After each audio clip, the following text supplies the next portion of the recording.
Good night, dear listeners, and welcome to a peaceful chapter under the moonlight with our documentary on the Stuart Dynasty from 1603 to 1714. As you cozy up and let the stillness of the night embrace you, let the tales of England's final Stuart monarchs, William and Mary and Queen Anne, carry you gently into slumber. This is the sixth part of our deep dive into England's vibrant history following the unforgettable Tudors. If you've yet to explore the first 5 parts, we invite you to discover them for a fuller journey. Tonight, we unravel the glorious Revolution, the reign of William III and Mary II, and the transformative rule of Anne, who forged Great Britain. Breathe deeply. Let these stories of revolutions and unions guide your dreams, and rest easy in the tender glow of history. Sweet dreams and sleep well. William, later known as King William III of England, Scotland and Ireland, was born in early November 1650. His father, William II, Prince of the House of Orange, was the leading nobleman of the Dutch Republic. His mother, Princess Mary, was the daughter of King Charles I of England, Scotland and Ireland, who, at the time of William's birth, had been executed less than 2 years prior by the English Parliament following a protracted and brutal civil war in the 1640s.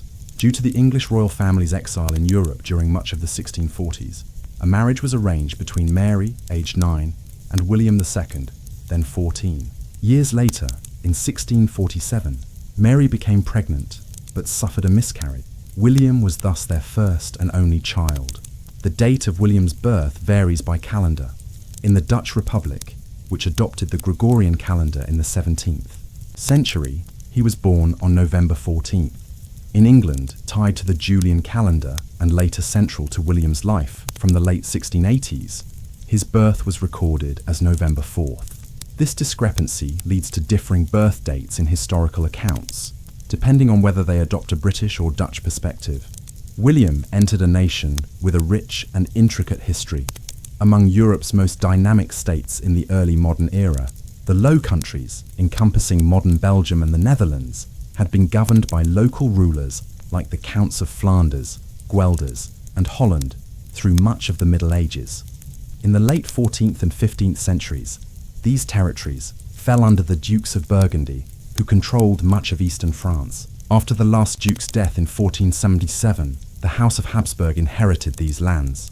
By the 1560s, Dutch nobles, many embracing Protestantism, rebelled against the Spanish Habsburgs, sparking the 80 Years' War, which lasted until 1648. By the late 16th century, the Dutch Republic was solidifying its independence, propelled by a vast merchant fleet and Amsterdam's dominance as the North Sea's premier trading hub. Though a republic, the House of Orange served as a quasi-royal family, with figures like William the Silent, assassinated in 1584, leading the Dutch revolt against Spain. He established the tradition of Orange leaders serving as stadholders, or stewards, of key provinces like Holland, Zeeland and Utrecht from the 1570s. Notably, the Principality of Orange, from which the family took its name, was not in the Low Countries but a small lordship in Provence, southern France, inherited by William's ancestors over a century earlier. William's father, William II, became stadtholder of Holland, Zeeland and Utrecht in 1647, succeeding his father, Frederick Henry.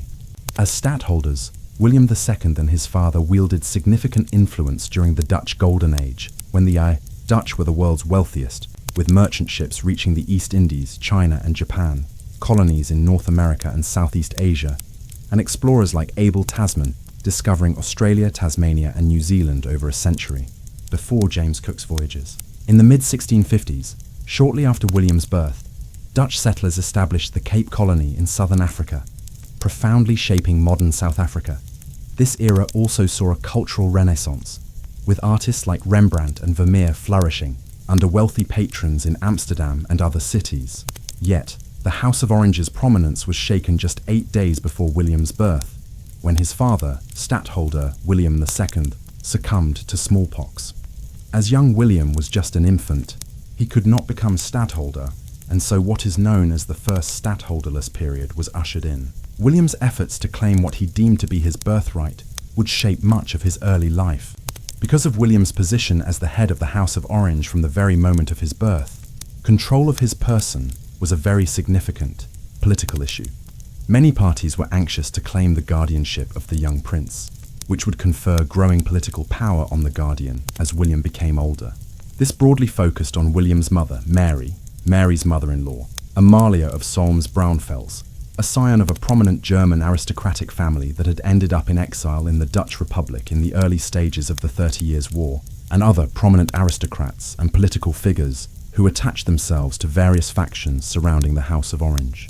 The internecine conflict was evident from the moment of William's birth, as Mary and her mother-in-law clashed over what the child should be named. Mary wished to name him Charles after her own father and brother, but Amalia insisted on William, after his own father. Amalia won out. Eventually, the Supreme Court of the provinces of Holland and Zeeland decided that the guardianship of William should be divided between his mother, his grandmother, and Frederick William, the Elector of Brandenburg, a major German lord who had also spent some of his youth in the Low Countries and who was married to William's aunt. For all practical purposes, though, William was primarily raised by his grandmother Amalia, as his mother spent much of his early years living in Paris and Bruges, and she too died from smallpox on Christmas Eve 1660, when William was just 10 years old.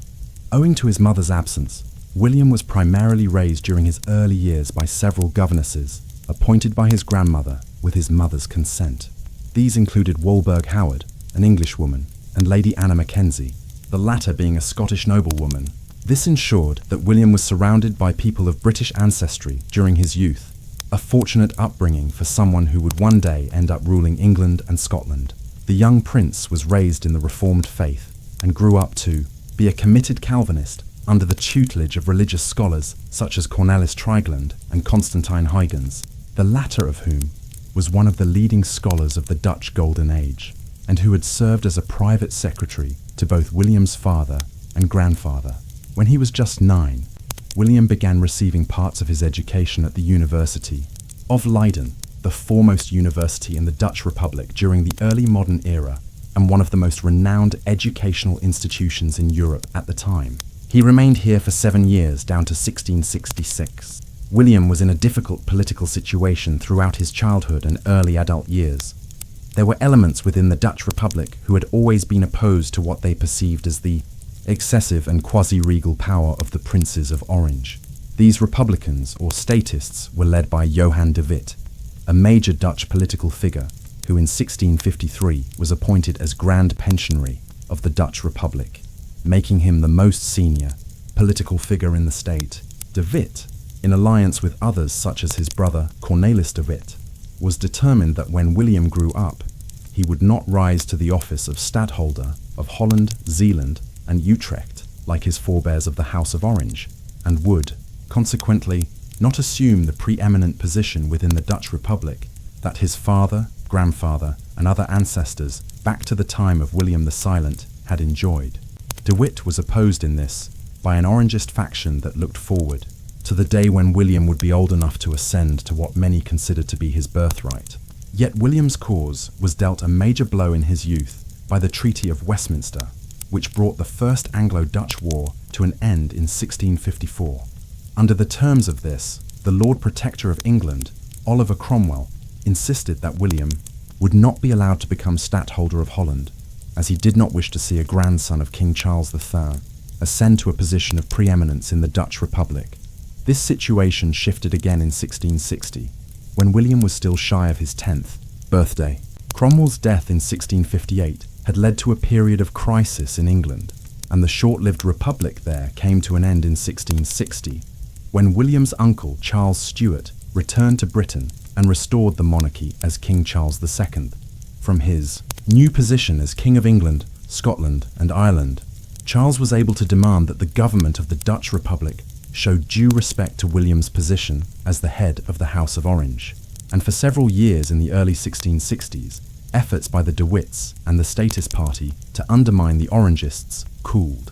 Yet the outbreak of a new war between England and the Dutch in 1665 removed William's protection in this respect. Thus, in 1667, Johan de Witt moved to curb any possible ascent to major political power by William, by having the States of the Dutch Republic pass the Perpetual Edict. Under the terms of this, William was promised that he would be given the office of Captain General and admitted to the Dutch Council of State, but only when he turned 23 in 1673, not on his 18th birthday in 1668, as the Orangists had wished for. Most importantly, the edict contained a provision that the holder of the office of Captain General could not become stadtholder of any of the Dutch provinces, thus blocking William from becoming stadtholder of the provinces of Holland, Zeeland, and Utrecht, as so many of the princes of the House of Orange had been since the 1570s. The passage of the Perpetual Edict in 1667 opened up a period of half a decade of more direct conflict between William and the statists, led by the De Witts. The first thing that William and his faction attempted to do was to undermine the terms of the Perpetual Edict as William neared his 18th birthday, by offering him the position of First Noble of the province of Zeeland as a means of getting around the ban on him becoming the stadtholder of the province. He received the title in September 1668, and just a few weeks later was declared by his grandmother Amalia to have attained his majority. Johan de Witt responded by convincing the nobles and leading political figures of Holland, the richest and most powerful of the Dutch provinces where Amsterdam was located, to abolish the office of stadtholder there in 1670. Yet he could not prevent William from finally attaining a position on the Council of State that same year with full voting rights. Thereafter, the tussle between the De Witts and William and the Orangists focused on his assumption of the position of Captain General, which would make him the leading military commander of the Republic. By the end of 1671, William had attained support from many of the foremost provinces, including Zeeland and Utrecht, while opposition to the Orangists now centered on the province of Holland. William's supporters from his early youth would have been encouraged by the fact that he was growing into a serious adult, who showed promise as a potential stadtholder if he could acquire the office in several of the provinces. He was a serious individual, perceived by many to be old beyond his years even as a teenager. His religious beliefs were strongly held, and he was a committed and puritanical Protestant. Yet to others, he could appear dour and withdrawn, while he suffered from health issues throughout his life, notably severe respiratory issues and asthma, which many years later, when he would become King of England, led to him avoiding London and its smoky environment, which heaved with coal fumes long before the Industrial Revolution ever began.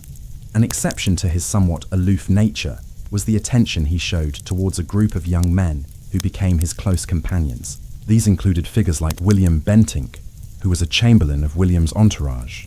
Bentinck won William's everlasting friendship in the mid-1670s when he nursed him through a smallpox infection, the disease which had claimed both William's father and mother.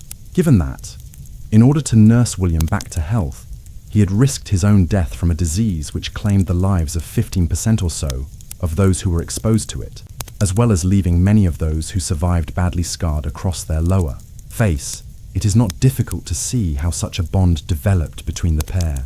However, William's close associations with figures like Bentinck led to the first suspicions in the 1670s that William was gay, though the evidence for this remains tenuous, and if he was, William appears to have not acted openly on his inclinations. William's story is in many ways intertwined with that of a French royal who had been born 12 years before him, back in the autumn of 1638. Like William, King Louis XIV of France had also succeeded his father at a very young age. His father, Louis III, died in May 1643, making Louis king when he was just 4 years old. He would reign for the next 72 years, the longest reigning monarch in recorded history. During this time, he became the paragon of monarchical absolutism, a ruler who ended any form of consultation with the wider political community in France, and who even moved his government out of the eyes of prying Parisians to the grand palace he had built at Versailles near the French capital. There he established one of the great courts of early modern Europe, in which he depicted himself as the Sun King, and made a conscious effort to associate himself with the ancient gods of Greece and Rome. But it was not all pomp and ceremony.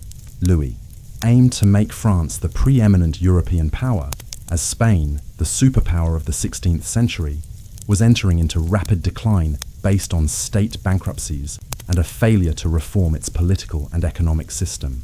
To achieve this, Louis intended to expand the French state, his great aim being to extend France's western borders to the River Rhine, an ambition which would involve having to conquer the Spanish Netherlands, the German principalities west of the River Rhine, and most significantly, the Dutch Republic.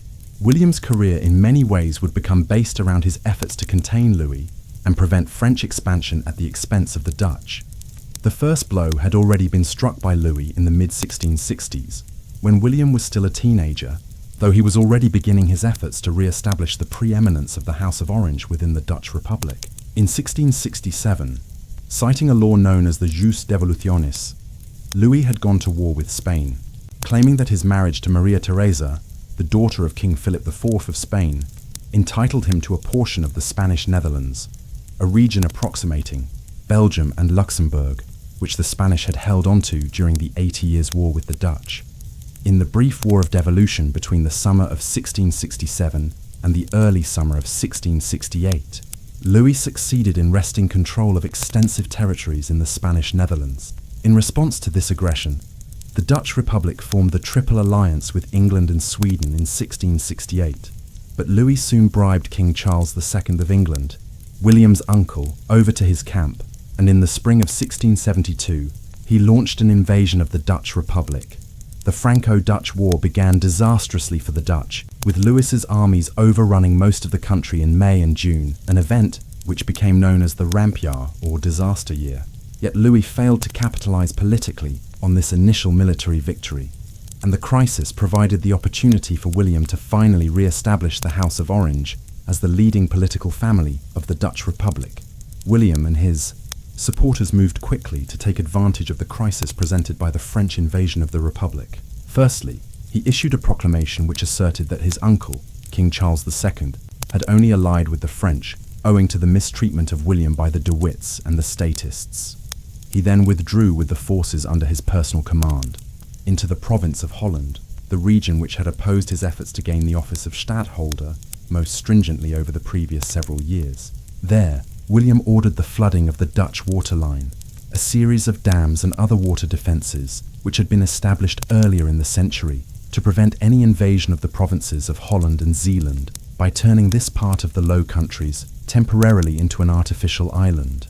With this, he appeared as the saviour of Holland against the French, whereas the De Witts lost all credibility owing to their leadership during the disaster of the Rampjaar. This broke the political deadlock, and on the 4th of July 1672, the government of the province of Holland agreed to finally disregard the Perpetual Edict and appoint William as stadtholder of Holland. This was the moment which political figures in the provinces of Zeeland, Utrecht, Guelders, and Overijssel had all been waiting for, and from this date, William became stadtholder across each of these provinces, bringing the first stadtholderless period in the history of the Dutch Republic to an end, after 22 years since the death of William's father, back in 1650. William moved to consolidate his position quickly, even as his forces were grappling with the French. His primary concern was to strike at the De Witt brothers before they could react to his assumption of the stadtholdership. In doing so, he demonstrated the more ruthless elements of his personality. In early August, Cornelis de Witt was arrested on charges of treason and was tortured. A confession could not be extracted, and instead of being sentenced to death, he was exiled from the Dutch Republic.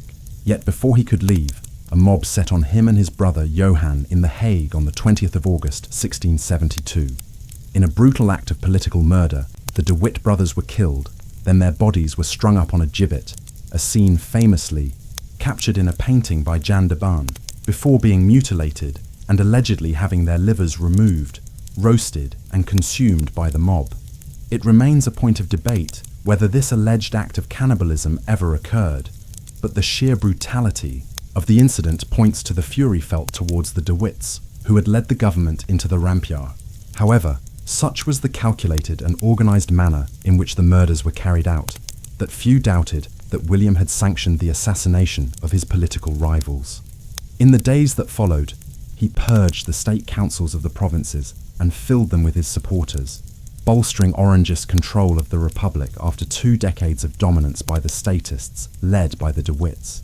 He also ensured that those who had been the ringleaders of the mob in The Hague were not prosecuted for the murder of the De Witts. William did not have any time to enjoy his seizure of power, although the French had failed to capitalize on their military victories over the Dutch in the first months of the war. The conflict was still at a crisis point for the Dutch. He began efforts to remove the French from Dutch soil by striking towards Maastricht with the goal of cutting off the supply lines of the French, while also developing a military alliance with the Austrian Habsburgs, Spain, and Brandenburg-Prussia to counter the French and English. By mid-1673, the situation had stabilized, and later that year, William was even able to campaign southeastwards towards the west bank of the River Rhine in Germany around Cologne. By striking at French positions here, he forced Louis to withdraw many of his remaining troops from the Dutch Republic. In the course of 1674, William reconsolidated control over most of the provinces, reversing most of the damage inflicted during the Rampjaer. Such was his popularity at this juncture that he was offered the aristocratic titles of Duke of Guelders and Count of Zutphen, though he rejected these to assuage republican sentiment in Amsterdam and the wider provinces of Holland and Zeeland. By the time William was being offered these titles, he had scored a major success by knocking England out of the war. Parliament in England and the wider political community had never displayed any major support for the alliance with France, which Charles had negotiated with Louis in secret some years earlier, and which contained a secret clause that he would, one day, convert to Catholicism. Once the French advance towards Amsterdam stalled in 1672, the English Parliament effectively cut off funding for the English war effort. Peace negotiations were consequently entered into in 1673, and in February 1674, the Treaty of Westminster was agreed between the English and Dutch, whereby they would largely return to their pre-war footings. The agreement brought to an end a near quarter of a century of conflict between the Dutch and the English, which had resulted in 3 wars since 1652. Instead, the two countries now moved to ally with each other against the French, with the alliance being cemented by William's proposed marriage to the daughter of James, Duke of York, King Charles II's niece and the second in line to the thrones of England, Scotland, and Ireland. Mary was also William's first cousin, her aunt having been William's deceased mother. Mary was still barely a teenager, and in the end, the marriage was not carried out until November 1677. It would have a dramatic bearing on the rest of William's life. By the time William's marriage to Mary occurred, the war with France was winding down. 1676 and 1677 saw both the French and the Dutch pumping huge amounts of resources into fighting, which was now primarily playing out in the Spanish Netherlands, a territory approximate to Belgium and northeastern France, where towns like Valenciennes, Cambrai, and Saint-Omer were in contention. Little headway was made, and peace talks were tentatively beginning at the town of Nijmegen, as both sides sought to extricate themselves from a war which neither side was expecting to win a clear victory. In William's marriage to Mary and the impending conclusion of a military alliance between the Dutch and the English was the final spur which Louis needed to end the conflict. The Peace of Nijmegen was finally concluded in August and September 1678. Under the terms of it, the French gained some lands in the Spanish Netherlands, in what is northeastern France today, thus extending France's border in that region to its modern extents. The Dutch did not really gain or lose anything, although Louis ceded full ownership of the Principality of Orange in southern France to William, strengthening the Dutch leader's claims to quasi-kingship. With this, the Dutch and the French entered into a period of peace which would last for a decade, a rarity between the two nations, which were nearly constantly at war between the mid-1660s and the mid-1710s. With peace agreed with France, William entered into a period of unprecedented stability in his life. He had spent his entire adult life either battling the French abroad or the De Witts and the statists at home in order to acquire the office of stadtholder across the leading provinces. His marriage to Mary began well. Despite a relatively significant age difference, William having turned 27 the day they were married, while Mary was just 15, they formed a close enough bond based on their mutual religious piety, both being committed Protestants. Children would not follow though, as Mary suffered at least one and possibly multiple miscarriages in the first years of their marriage, after which she was seemingly unable to have children. Meanwhile, William continued to consolidate his control over the Republic. The 1680s witnessed him trying to forge new alliances with other European states in anticipation of a new war with France. While in the mid-1680s, the Dutch Republic became a major haven for French Protestant Huguenots, who left France at this time in a mass exodus following Louis's revocation of the Edict of Nantes, a declaration of toleration for French Protestants which had been issued in 1598 by King Henry IV, as he sought to end the French wars of religion. Many of these French Huguenots would take ship for southern Africa, where they settled in the Dutch Cape Colony, in the process contributing significantly to the emergence of the Boer community there. While the early 1680s were a period of comparative political stability and quiet in the Dutch Republic, the first sustained period during which William could broadly enjoy his position of stadtholder without war with France or political machinations domestically taxing him, the situation was very different back in his wife's homeland, and this would have major implications for the remainder of William's life. When he married Mary in 1677, her uncle, King Charles II, was entering into a particularly precarious period of his reign. Although Charles had sired over a dozen illegitimate children with numerous mistresses, his marriage to Catherine of Braganza had not resulted in children. By the late 1670s, unless he were to divorce her and remarry, it was clear that Charles would be succeeded by his brother, William's father-in-law, James, Duke of York. However, this was a sensitive issue in England, as it had become apparent in the mid-1670s that James was a Roman Catholic. Many within the nobility and political community were unhappy with the prospect of a Catholic becoming king, just a few decades after they had fought a civil war against Mary's grandfather, Charles I, largely owing to concerns that he was a crypto-Catholic. With these concerns in mind, Parliament in England had moved to exclude James from the line of succession in the late 1670s. This attempt, though, had failed, laying the groundwork for a future political crisis in the 1680s. Charles II died in 1685, and James duly succeeded to the thrones of England, Scotland, and Ireland, much to the consternation of many Protestants. Nevertheless, there was some reassurance in all of this. At the time of his succession, James was already 51 years of age and did not have a legitimate son. Instead, his marriage to Mary of Modena in 1673, after Mary's mother Anne had died in 1671, had resulted in a string of stillbirths and miscarriages. Owing to all of this, critics of James consoled themselves in 1685 with the expectation that James's reign would be a short one, given his age, and that he would soon be succeeded by Mary, with her and William bringing impeccable Protestant credentials from the Dutch Republic. Yet it all went wrong very quickly.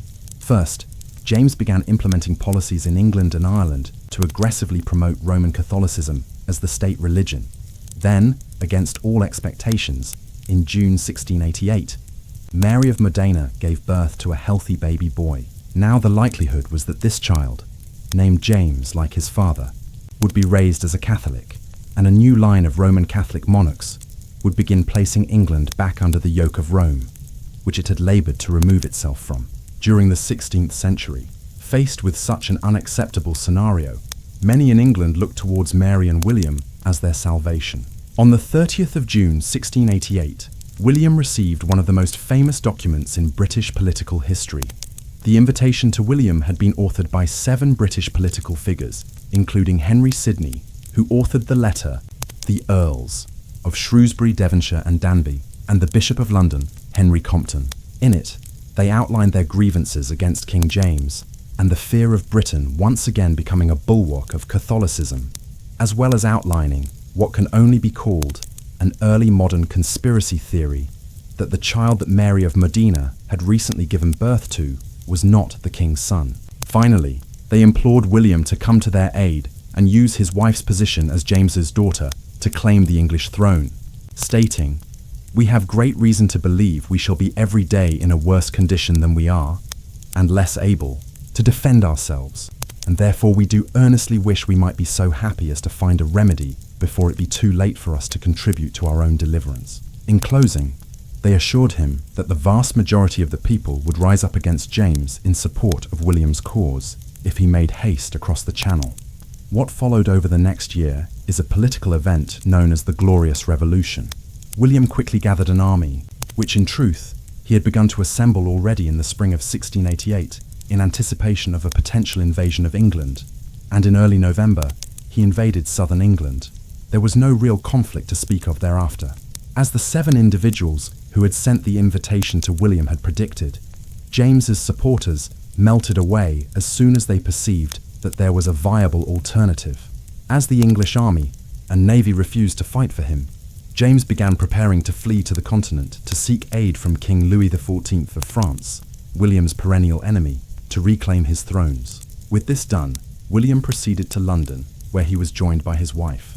A political dispensation was soon worked out whereby they would rule jointly as King William III and Queen Mary II. This was a major moment in the development of England's constitutional monarchy, as the passage of a Declaration of Right in February 1689 established that the English Parliament would henceforth enjoy significant powers independent of Crown authority, and that the monarch of the day would be restricted in his or her actions. As such, the Glorious Revolution saw the Catholic James deposed and replaced by the Protestant William and Mary, but it also established the means whereby the English Parliament would become the primary governing institution within the British state during the 18th century that followed. James was not inclined to take matters lying down, and there were many individuals throughout his realms who were still supporters of him, particularly in Ireland, one of his 3 kingdoms, where Roman Catholics were in the majority. James's reign had been viewed as an opportunity to reacquire the lands they had lost to English and Scottish Protestants over the last century. Therefore, while England was under the control of William and Mary by 1689, in Ireland a major rebellion was brewing. More worryingly, Louis XIV used the opportunity presented by the Glorious Revolution to launch a new war against the Dutch and England. The 9 Years' War, as it would become known, would drag on until 1697. For William, though, the early stages of it were concerned with the Irish issue. James landed here with significant French military support in March 1689. His supporters had control of Dublin, where a Catholic government was led by Richard Talbot, Earl of Tyrconnell, and a parliament was being organised to revolutionise the landholding system across the country in favour of the Catholic Irish. Yet they suffered a reverse in the late summer when Catholic efforts to seize the northern city of Londonderry were foiled, as the siege of the town was lifted by a relief fleet breaking through to the city on the River Foyle.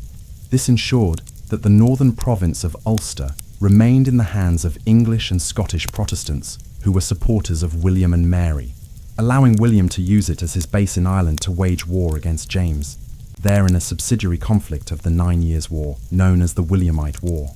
William initially viewed James' expedition to Ireland as an effort by Louis to distract him away from the main theatre of the war in the Low Countries and the English Channel.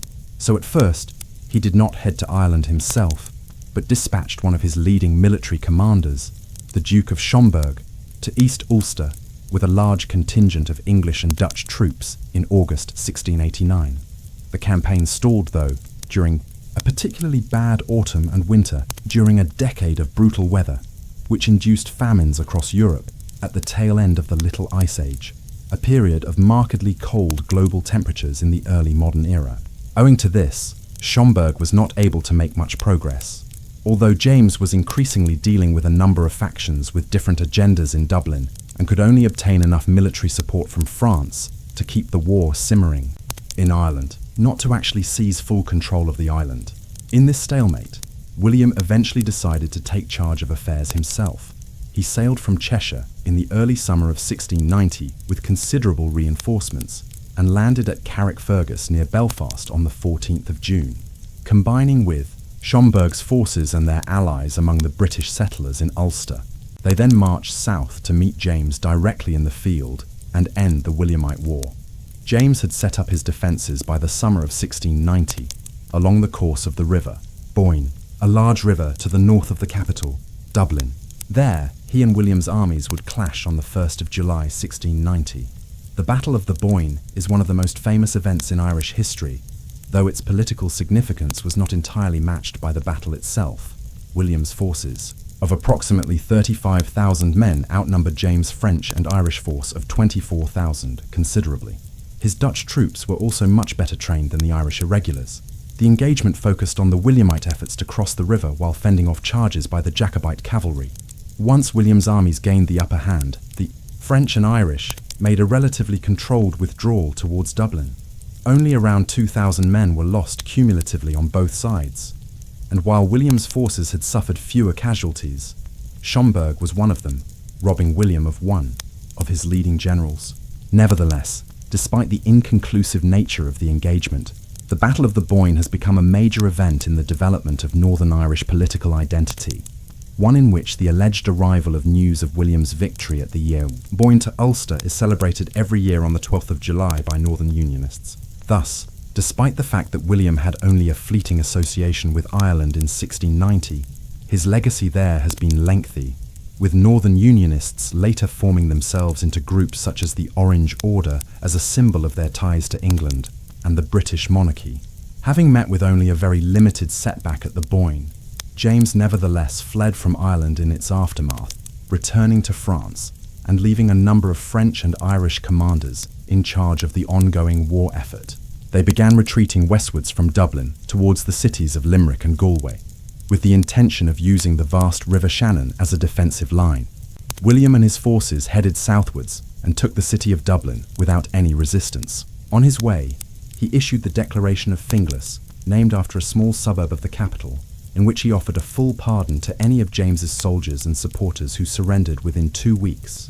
Yet William made a bad political misstep, here excluding Irish Catholic landholders and any military officers who had supported James's cause from the amnesty offer. This ensured that very few people availed of it, and the fighting in Ireland would continue for well over another year. William was gone by then.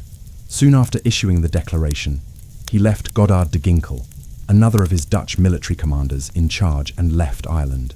It was de Ginkle who really oversaw the completion of the Williamite War when he won a decisive victory over the Irish and French at the Battle of Aughrim on the 12th of July 1691, following which he moved to seize Galway and Limerick and concluded the Treaty of Limerick, whereby James's supporters were allowed to leave Ireland for France or other parts of Europe unhindered. William's swift departure from Ireland after the victory at the Boyne and the issuing of the Declaration of Finglas was occasioned by news that the French Navy had won a major victory against the English Royal Navy at the Battle of Beachy Head, off the southern coast of England, on the 10th of July 1690.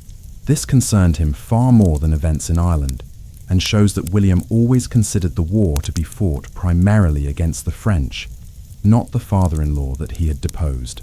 In the early 1690s, the conflict continued to expand as William built up a grand alliance that included not just the Stuart realms and the Dutch Republic, but also the Spanish and Austrian Habsburgs, the Duchy of Savoy straddling the border between France and Italy, and loose aid from Sweden and Denmark. But William also had many opponents, not least in Scotland, where the deposition of James had also not been accepted by many prominent lords there. Eventually, William pacified that country, but not before having dozens of members of the powerful Clan MacDonald massacred at Glencoe on the 13th of February 1692, an event which, along with the murder of his De Witt enemies 20 years earlier, points to William's ruthlessness when it came to ridding himself of opponents and those he deemed untrustworthy. Meanwhile, 1691 and 1692 saw some of the bitterest engagements of the whole war, as Louis pursued a two-pronged strategy of launching an invasion of the Spanish Netherlands and an amphibious landing in southern England to restore James to his throne there. The assault into the Spanish Netherlands was relatively successful. However, William's combined English and Dutch navies won engagements in the English Channel against the French at Barfleur and La Hougue, which ended any French hopes of effecting a successful invasion of Britain. William always had opponents in England during these years.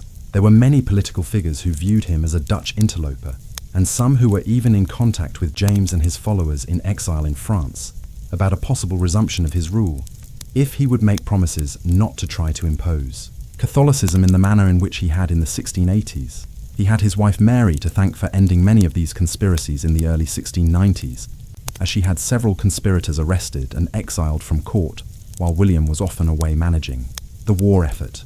Consequently, by the mid-1690s, the threat posed by the supporters of James, the Jacobites, had reduced considerably.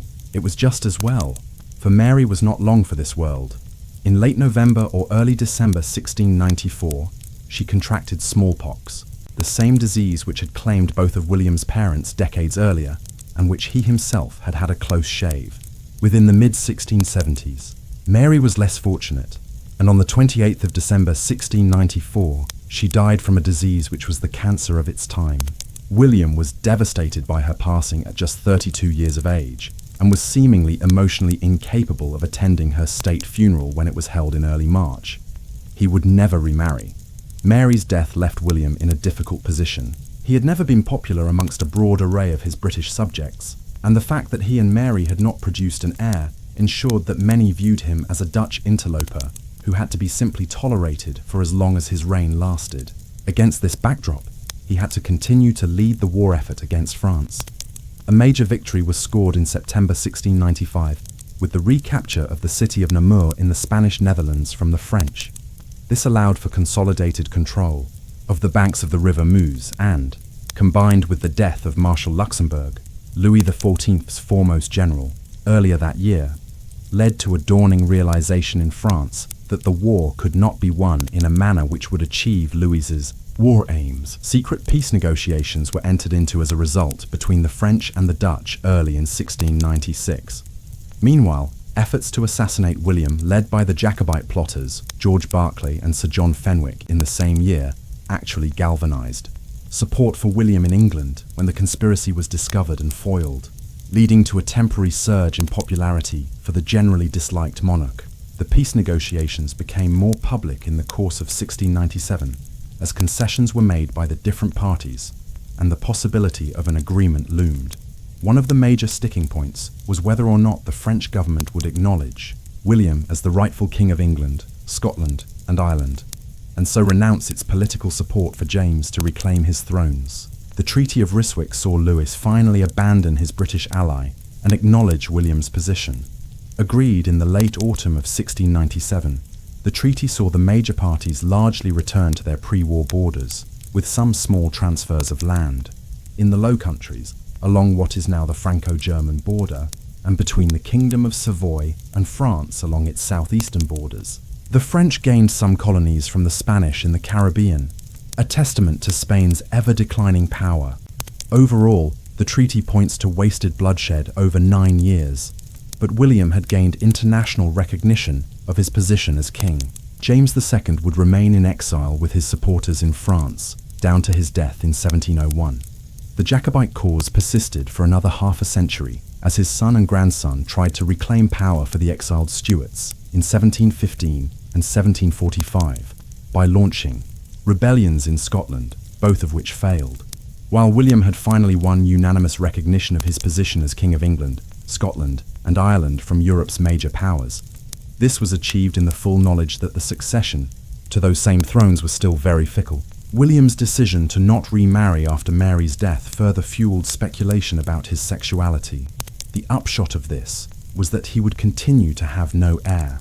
Tensions grew in England at this state of affairs in the years following the end of the 9 Years' War, and by 1701, the need for a firmer political settlement to determine the succession was clear. The result, which William agreed to, was the Act of Settlement, which he gave royal assent to on the 12th of June 1701. Under the terms of this, it was agreed unequivocally that when William died, he would be succeeded by his sister-in-law, Anne, who would continue the direct line of succession. Yet it was acknowledged that Anne did not have a clear successor and had suffered an astonishingly high number of miscarriages and stillbirths. Consequently, provision was also made that should Anne predecease William or die herself without an heir, then the thrones would descend to the German Hanoverians, who were related to the Stuarts as being descended from Elizabeth Stuart, the daughter of King James I, who back in 1613 had married Frederick V, Elector Palatine in Germany.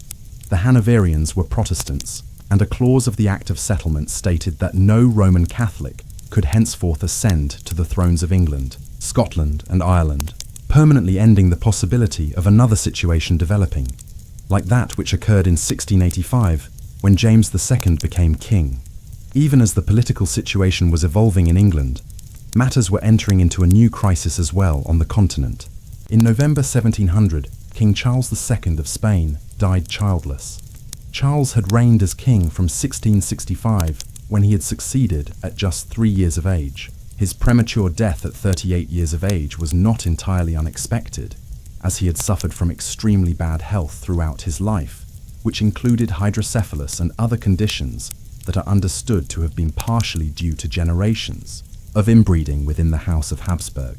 He did not have any children, and with his passing, the direct line of the Spanish Habsburgs died out. There was now a succession crisis to inherit what was a declining European power, but one which still controlled a vast overseas colonial empire. Both the Austrian House of Habsburg, which was closely related to the Spanish line, and the French royal family had a claim through Louis's marriage to Maria Theresa, a daughter of King Philip IV of Spain and the sister of the deceased King Charles II. Consequently, as the succession crisis began, Louis started to press France's claims to the Spanish throne. His case was enormously strengthened when it was learned that Charles II had willed his kingdom and empire to Philip, Duke of Anjou, Louis's grandson, and the deceased king's great-nephew. William played a key role in the diplomatic wrangling which ensued in 1700 and 1701. As ever, his key goal was to prevent Louis from acquiring control of Spain and its empire, and the enormous resources which this would allow the French to bring to bear in future wars against the Dutch. This took on a different hue, depending on whether he was in England or in the Netherlands. As in England, a growing concern was with Anglo-French rivalry in colonial theatres such as North America, the Caribbean, and India, whereas the Dutch were almost exclusively concerned with their southern border. Other powers who became involved had other concerns. The Austrians, for instance, were keen that if they could not acquire the Spanish throne themselves, they would be compensated by acquiring some of Spain's other territories in the Low Countries and Italy. In the end, negotiations broke down. William was infuriated by Louis's acknowledgement of the exiled James's son as the legitimate heir to the thrones of England, Scotland, and Ireland, shortly before James himself died in 1701. Meanwhile, Louis was unable to abandon efforts to claim the entirety of the Spanish kingdom and empire.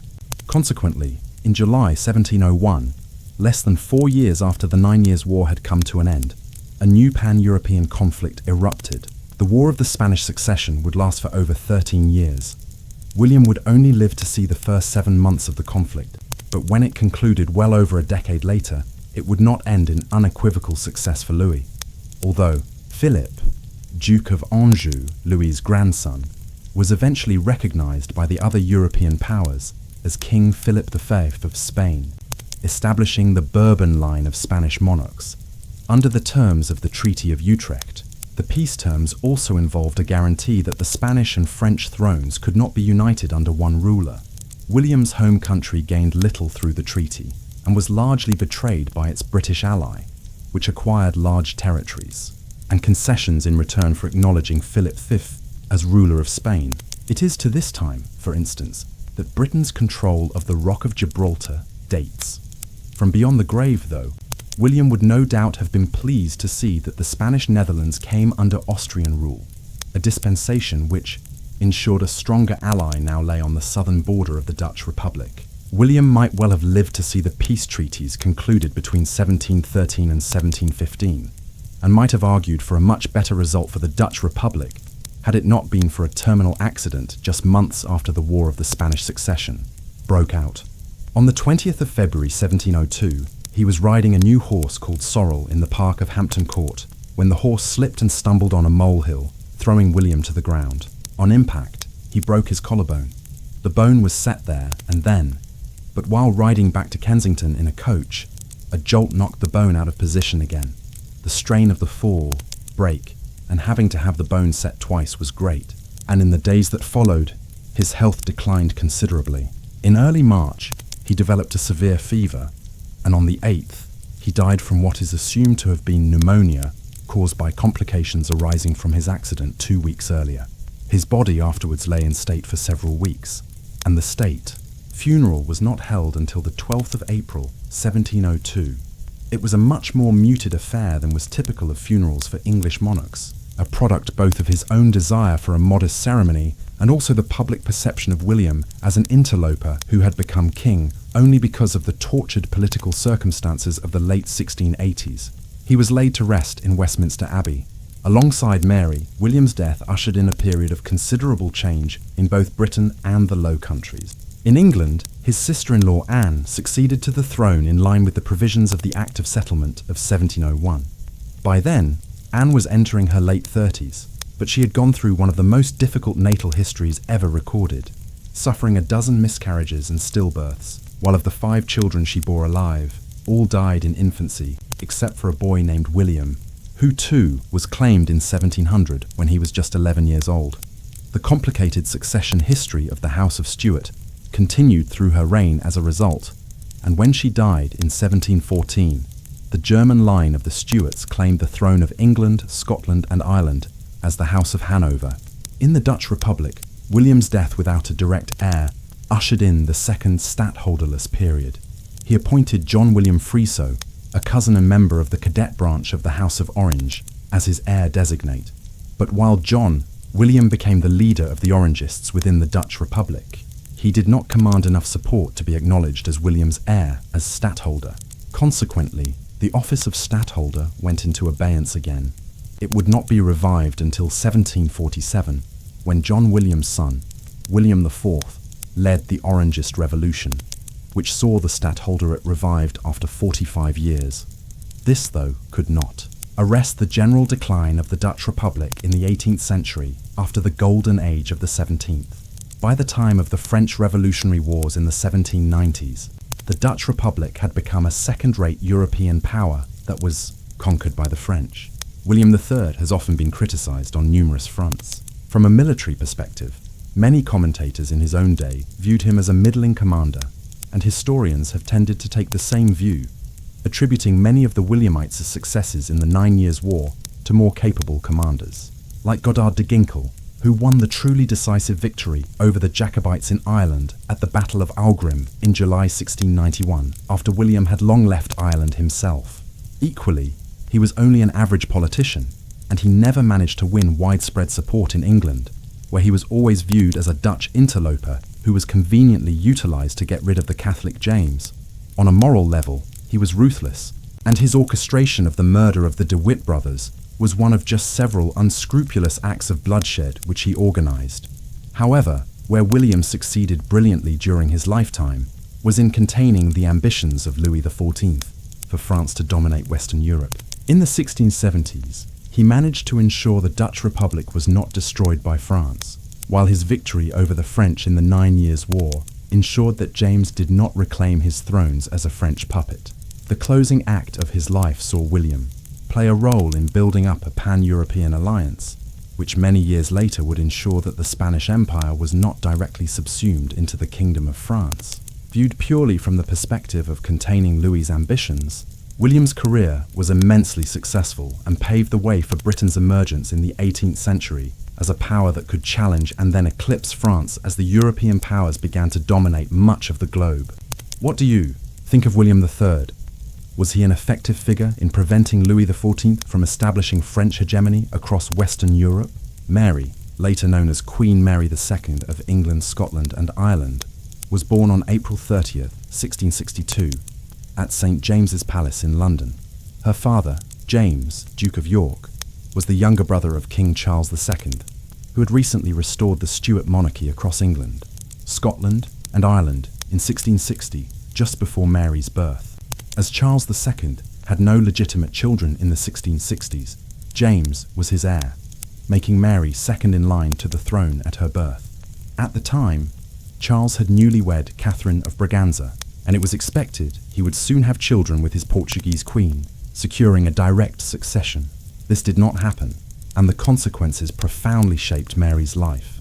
Mary's mother, Anne Hyde, was the daughter of Edward Hyde, 1st Earl of Clarendon, a dominant figure in Charles II's government during much of the 1660s. Raised as a Protestant, as was James, Anne had been exposed to Roman Catholicism during their exile in France and the Spanish Netherlands. Both would soon convert to Catholicism, a leaning evident in the early 1660s when they named Mary after Mary, Queen of Scots, James's great-grandmother, a fervent Catholic who remained steadfast during her captivity in England under Queen Elizabeth, nearly a century prior. Mary grew up in an era when Britain appeared to stabilise after decades of turmoil. In the late 1630s, her grandfather, King Charles I, clashed with many subjects, first in Scotland, where his push for a conservative Protestantism, perceived by some as veiled Catholicism, sparked conflict with Presbyterian-led Scottish nobles and clergy. This led to disputes with the English Parliament and a rebellion among Ireland's Roman Catholics. The resulting War of the Three Kingdoms raged through the 1640s, culminating in the execution of Charles III in 1649 by the English Parliament and military, many of whom were radical Protestants viewing the king as a covert Catholic. Consequently, Mary's father and uncle spent the 1650s in exile, while England briefly became a republic under Oliver Cromwell, a system that collapsed after 11 years. In 1660, following Cromwell's death, England's political elite embraced the Stuarts again, inviting Charles to restore the monarchy as King Charles II, which he did 2 years before Mary's birth.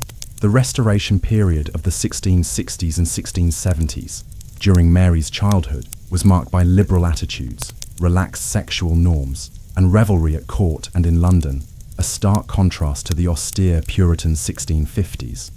Yet, the religious tensions that fueled the 1640s wars and her grandfather's downfall persisted, resurfacing to shape Mary's adult life. Mary's early years followed the typical pattern for early modern royalty. Baptized as an Anglican Protestant, she remained a devoted Protestant throughout her life, unlike her parents. This was largely due to her uncle, the king, who insisted that regardless of James and Anne's choices, their children be raised as Anglicans. Mary grew up with her own household staff, a standard practice for royal children in the 17th century, at Richmond Palace near London. Her governess, Lady Frances Villiers, wife of Edward Villiers, a nephew of the Duke of Buckingham, a key political figure under James III and Charles the Firm in the 1610s and 1620s, formed a closer bond with Mary than her parents did during her upbringing. Edward was also a close ally of Clarendon's, and so Mary's care was entrusted to the wife of this prominent political figure of the Restoration era. At Richmond, growing up, she was afforded a classical education enriched with the Renaissance humanism, which had become fashionable in the 16th century. This meant she learned the Greek and Roman classics, how to dance and play music, as well as the ability to speak French, which was becoming regarded as the most culturally sophisticated language in Europe at the time. Mary was not James and Anne's only child. Far from it, in fact. Prior to her being born, Mary's parents had already had a son who they named Charles after James's brother. But the child died of smallpox, the deadliest disease of early modern Europe, in May 1661 when he was just 7 months old. Further siblings followed, though. A boy named James, after his father, was born in the summer of 1663, when Mary was just over a year old. The closest thing that Mary had to a lifelong companion of sorts, although their paths would diverge for many years in their late teens and early adult lives, was her sister Anne, who was born in February 1665. Then, a year and a half later, another boy called Charles came into the world, followed by Edgar over a year later in September 1667, and then Henrietta in 1669.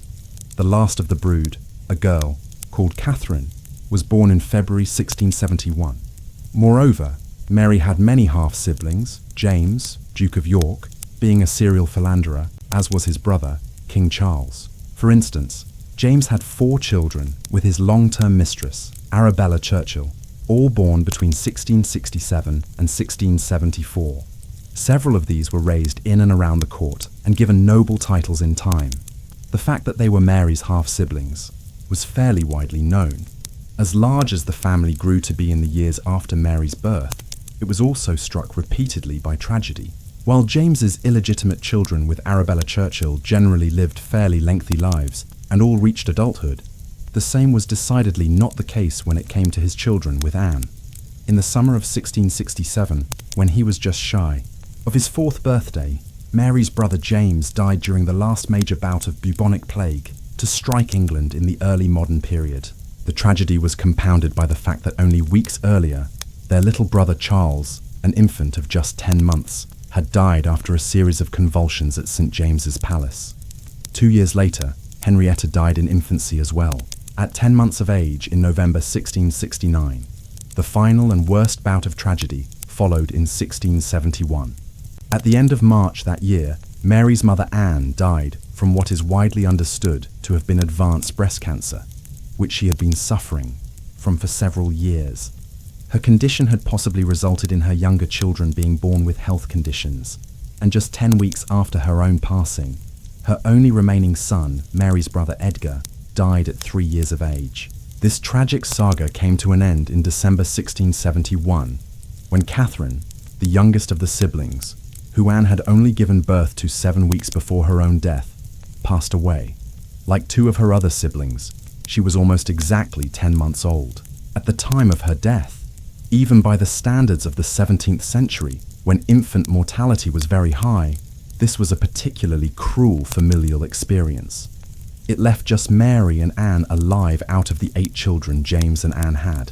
They were close in childhood as a result, but as we will see, their paths diverged when they were little more than teenagers.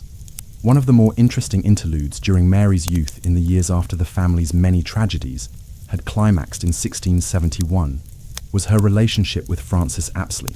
Frances was the daughter of Sir Alan Apsley, a noted soldier and military administrator who had served the royalist cause loyally during the civil wars of the 1640s and had been rewarded accordingly in the 1660s, while also serving with distinction during the Second Anglo-Dutch War in the mid-1660s, where he had been at sea under the command of Mary's father. His daughter Frances, who was born in 1653 and was consequently nearly 10 years older than Mary, was appointed as a maid of honour in the households of Mary and Anne in the early 1670s. Mary was evidently a great admirer of Frances, and from 1675 onwards, she began composing a series of what eventually became dozens of letters to Apsley, in which she adopted the guise of a loving wife to Francis, whom she addressed as her dearest, dearest, dear husband. Curiously, Anne also composed letters to Francis, playing the role of a substitute spouse. Bizarrely, even after she was married and living abroad, Mary continued writing to Francis, declaring, "I love you of all things in the world."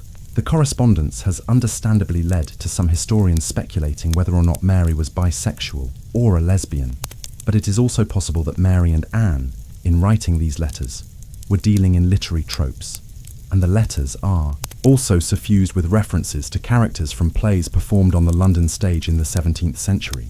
Perhaps they were adopting the guises of characters from such plays, or perhaps Mary's statements hint at a more complex sexuality.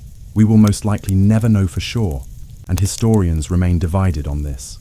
Whatever her sexual inclinations as a teenager might have been, given the mores of the 17th century and her position as the niece of the King of England, there was never any question that Mary would be married off to some high-ranking European noble. This was especially the case because King Charles was without any legitimate children by the mid-1670s, and Mary, as his eldest niece, was consequently a pawn in the diplomatic politics of Western Europe at the time. There were only really 2 contenders for who Mary might marry, and which was chosen depended on whether or not England wanted to continue its rivalry with the Dutch Republic, which had resulted in 3 wars between the mid-1650s and the mid-1670s, or to ally with the Dutch and try to prevent France's efforts to expand into the Low Countries and Western Germany. As such, the debate was over whether Mary should marry the Grand Dauphin Louis, eldest son and heir of King Louis XIV of France, or William, Prince of Orange, the stadtholder of Holland and Zealand, and the most powerful figure in the Dutch Republic.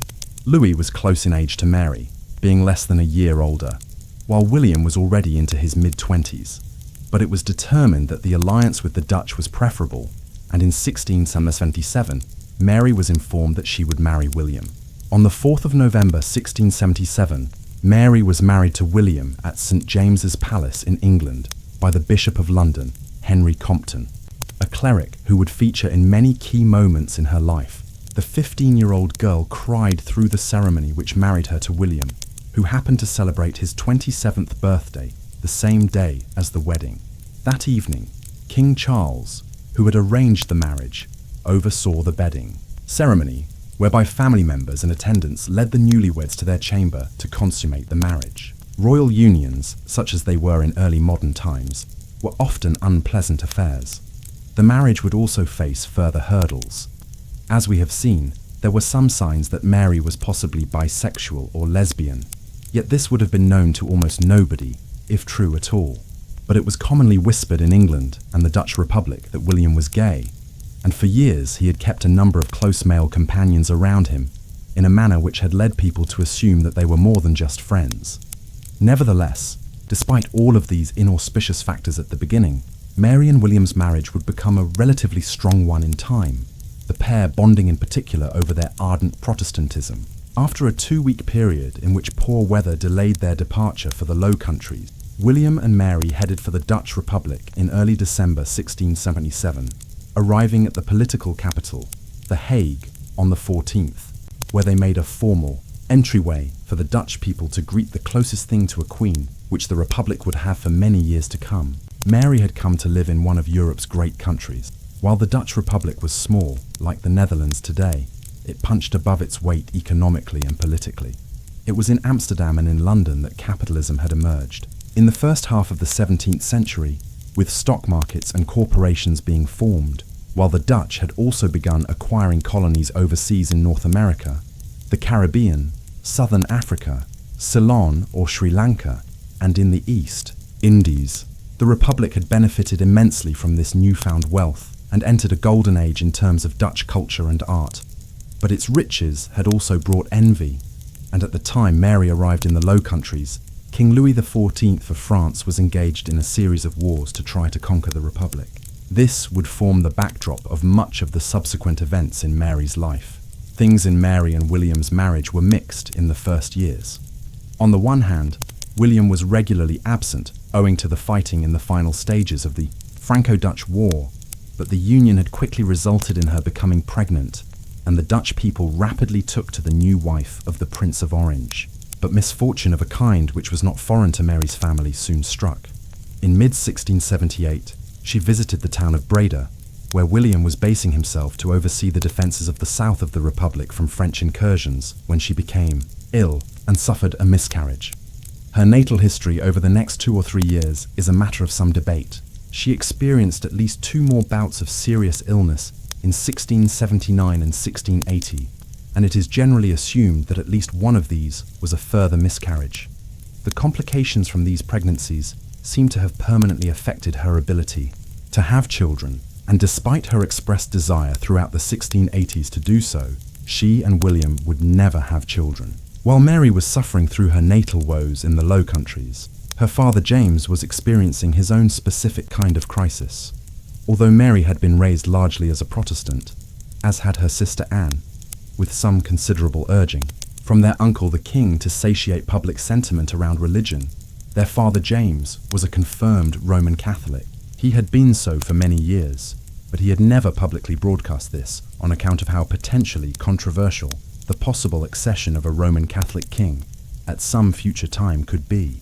But in 1673, the English Parliament had passed the Test Act, whereby all public figures and officials had to declare their religion. With this, James's Roman Catholicism became common knowledge, and with his brother, Charles's marriage having failed to result in legitimate children and an heir, the possibility was now very real that James would one day succeed as a Roman Catholic monarch. In the late 1670s, this led Parliament to try to introduce a measure to exclude James from the succession altogether on account of his religion. The exclusion crisis, as it became known, was weathered by Charles and James, and Mary's father's position in the succession was confirmed by 1681. However, the seeds of a potential future conflict when he became king, particularly if he was too zealous in his Roman Catholicism, were clear for all to see. This would soon drag Mary back into the fold of English politics. James's religion would not have been a political problem had Charles simply produced an heir and secured the direct line of succession. And there certainly was no problem for Charles when it came to having children. The man whose reign became notorious for the hard-living court and his own penchant for parties and attending the theatre had well over a dozen children. Indeed, scholars are still divided as to how many children exactly he had, and in all likelihood, Charles wasn't sure himself. But there was a problem. All of them were sired with his mistresses, women like Barbara Palmer, Catherine Pegg, and the stage actresses Nell Gwynn and Mary Moll Davis.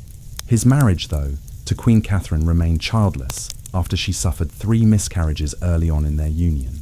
Moreover, despite suggestions that he should divorce her and remarry to produce a legitimate heir, Charles remained married to Catherine down to his death. Thus, when Charles died in February 1685, possibly from uremia, James succeeded his brother as King James II of England, Scotland, and Ireland. It was the dreaded scenario that the more rabidly anti-Catholic elements within English political circles had feared for many years.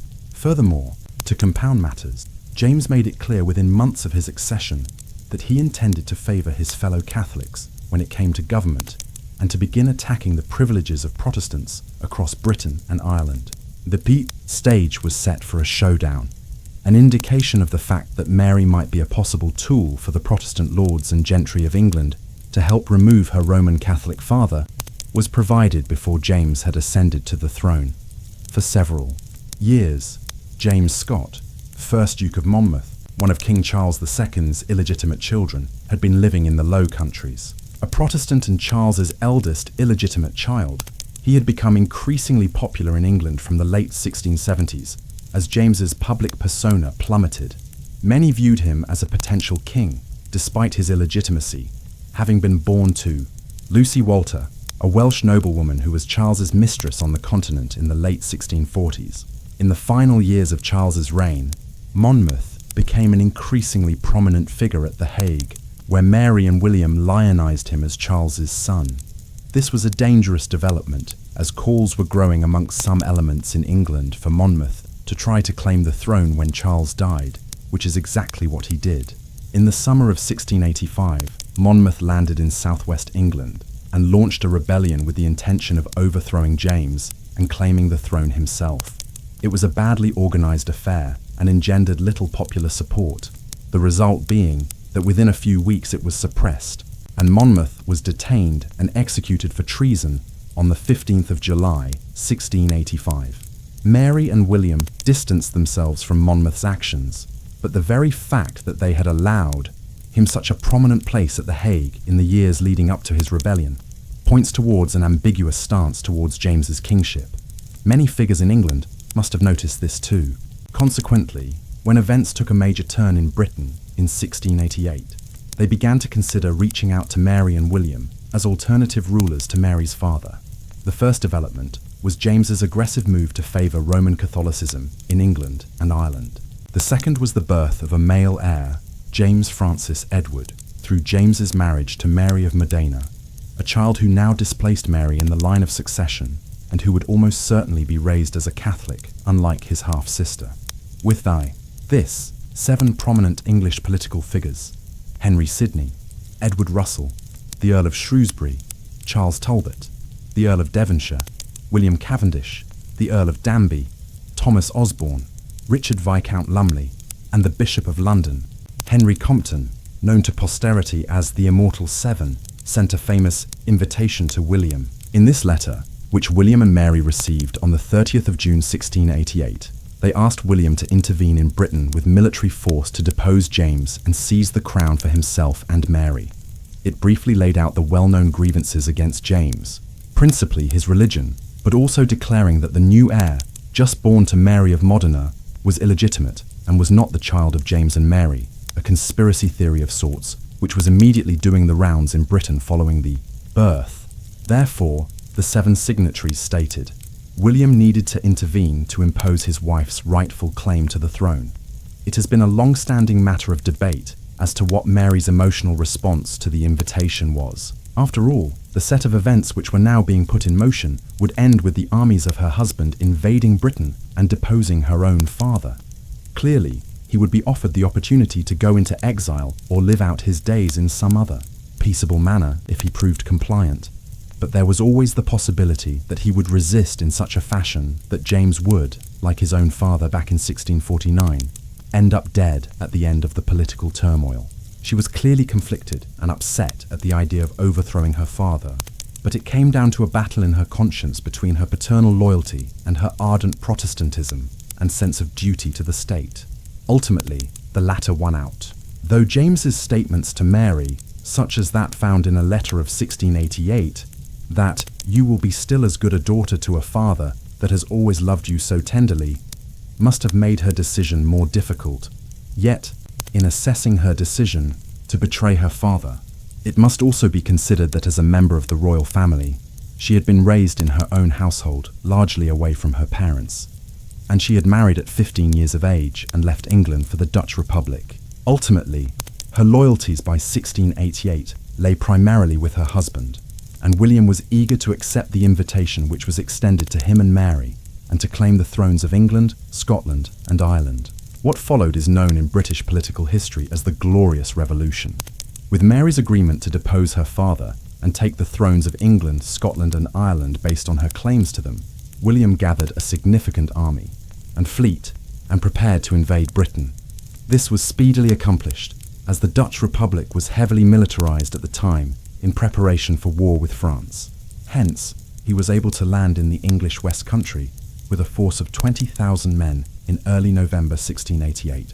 In the weeks that followed, he began advancing towards London. As he did, James's authority as king crumbled, and the royal army and navy, so much of which were comprised of Protestants and led by Protestant commanders, made it clear they would not fight to preserve his position. 2 days before Christmas Day, he fled England for France after William deliberately allowed him enough time to leave the country unimpeded. Mary, who had remained in the Low Countries while William led the invasion, now crossed to England, where she and William triumphantly entered London in a heavily stage-managed event. Unlike in the 1640s, when Parliament had become so opposed to Mary's grandfather, King Charles I, in large part owing to the perception of him being a crypto-Catholic, that it led to a long and bloody civil war. The Glorious Revolution, at least, initially was an almost bloodless coup, with James quickly deposed, and Mary and William's cause left triumphant. There remained the matter of exactly what political arrangement would now be imposed. James's deposition in favour of Mary and William was based entirely on Mary's position as his eldest daughter, and the next in line to the throne, if one accepted the dubious argument that James's recently born son was illegitimate. Consequently, in order for the events of 1688 to not seem like an outright usurpation of the throne, it was necessary that Mary would rule as Queen Regnant. But she was a woman who believed firmly in the social conventions of her time that dictated that a woman should be largely subservient to her husband, and so she was unwilling to consign William to the position of a king consort, that is, a king who did not exercise royal authority himself, but was merely the husband of the reigning queen. As a result, a highly unusual political arrangement was put in place in the course of the first months of 1689.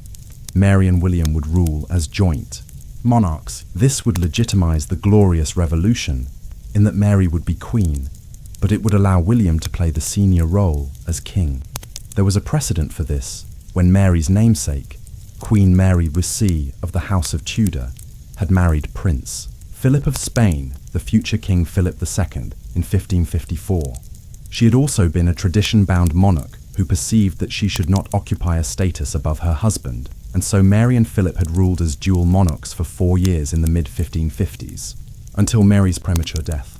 But unlike in that situation, the understanding was that even if William outlived Mary, he would continue to rule, whereas back in 1558, when Mary Tudor died, Philip was removed as king in favour of Mary's sister.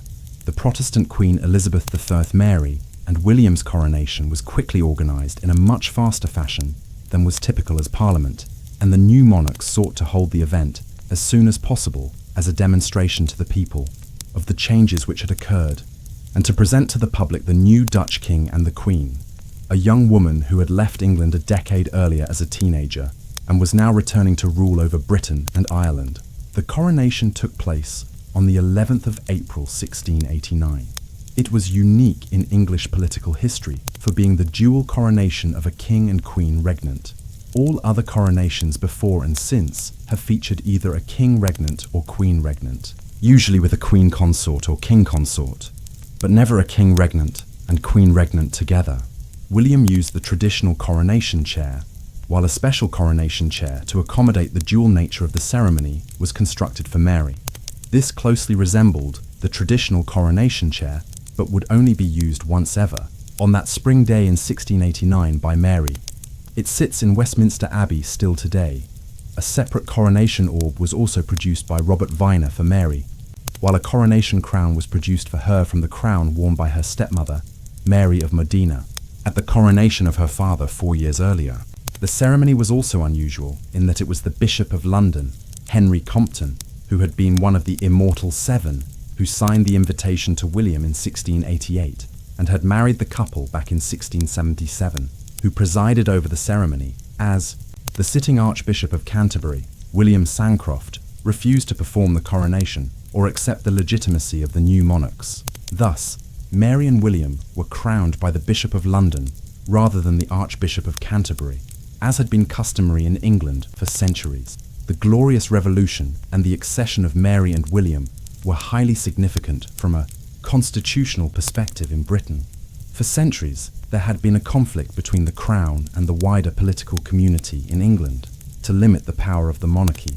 As early as the Magna Carta or Great Charter of 1215, the English nobility had extracted concessions from King John, whereby he had to concede that he could not impose changes on them unilaterally, and that they had certain rights under the Crown. In the 17th century, the conflict had switched to the rights of Parliament and the wider population with respect to the Crown, and this lay behind the civil wars of the 1640s. It was also central to the Glorious Revolution. As part of the political arrangements whereby Mary and William ascended to the throne in 1688, a declaration of right had been presented to the new monarchs by Parliament. In this, the rights of Parliament and the body politic in England as well, as the limitations on the power of the Crown were clearly laid out. For instance, it was stated that it was illegal for the Crown to impose taxes without parliamentary consent or to maintain a standing army without Parliament's approval. These wide-ranging limitations on the power of the Crown were further enshrined through the passage of the Bill of Rights in 1689, a parliamentary act which was a major turning point in the development of a constitutional monarchy in Britain. As such, Mary and her husband have an important position in the constitutional history of the United Kingdom. The Glorious Revolution, the expulsion of James from England, and the coronation of Mary and William as joint rulers of England, Scotland, and Ireland in his place, was never going to be accepted peacefully. James had many supporters. For instance, in Scotland, many of the most powerful lords and political figures, while they might have been opposed to James's religious stance, were bound to tradition and found the idea of deposing a rightful king of the Scottish House of Stuart in order to replace him with a Dutchman to be unacceptable. Eventually, a separate political agreement would have to be reached between the Scots and the new monarchs.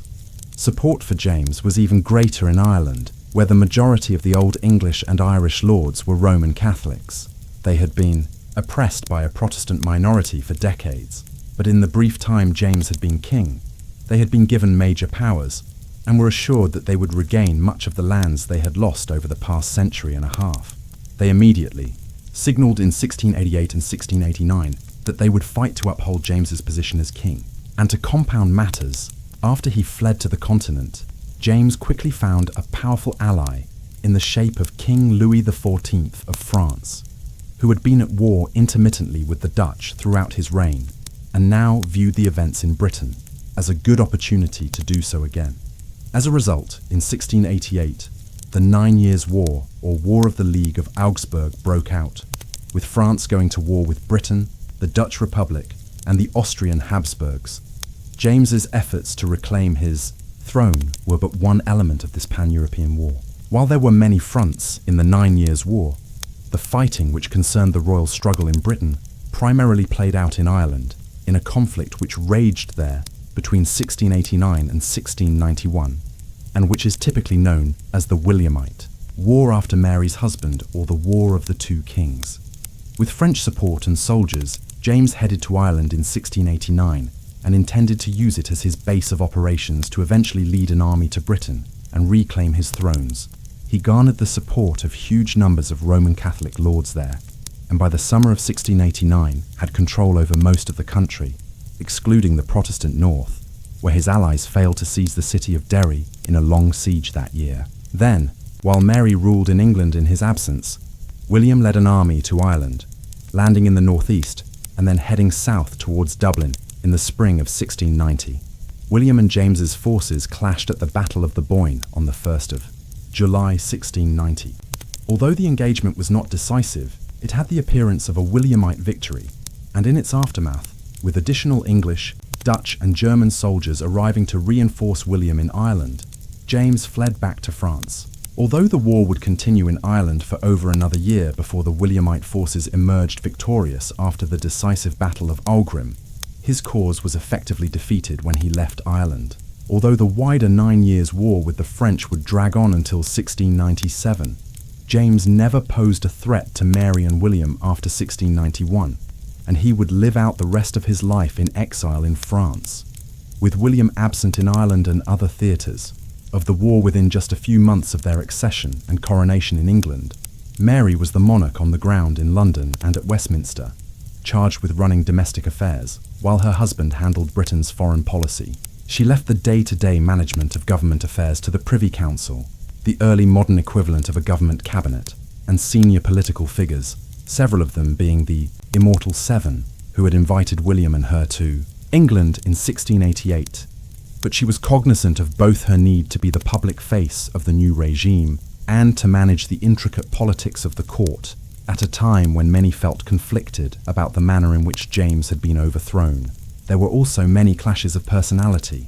Mary's sister, Anne, for instance, grew to detest William, urged on by hangers-on like Sarah Churchill, the wife of the Earl of Marlborough.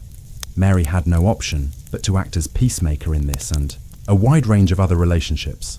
Meanwhile, much of her active interventions in domestic policy in the early 1690s concerned reforms to taxation, the customs system, and how Crown and government revenue were being spent.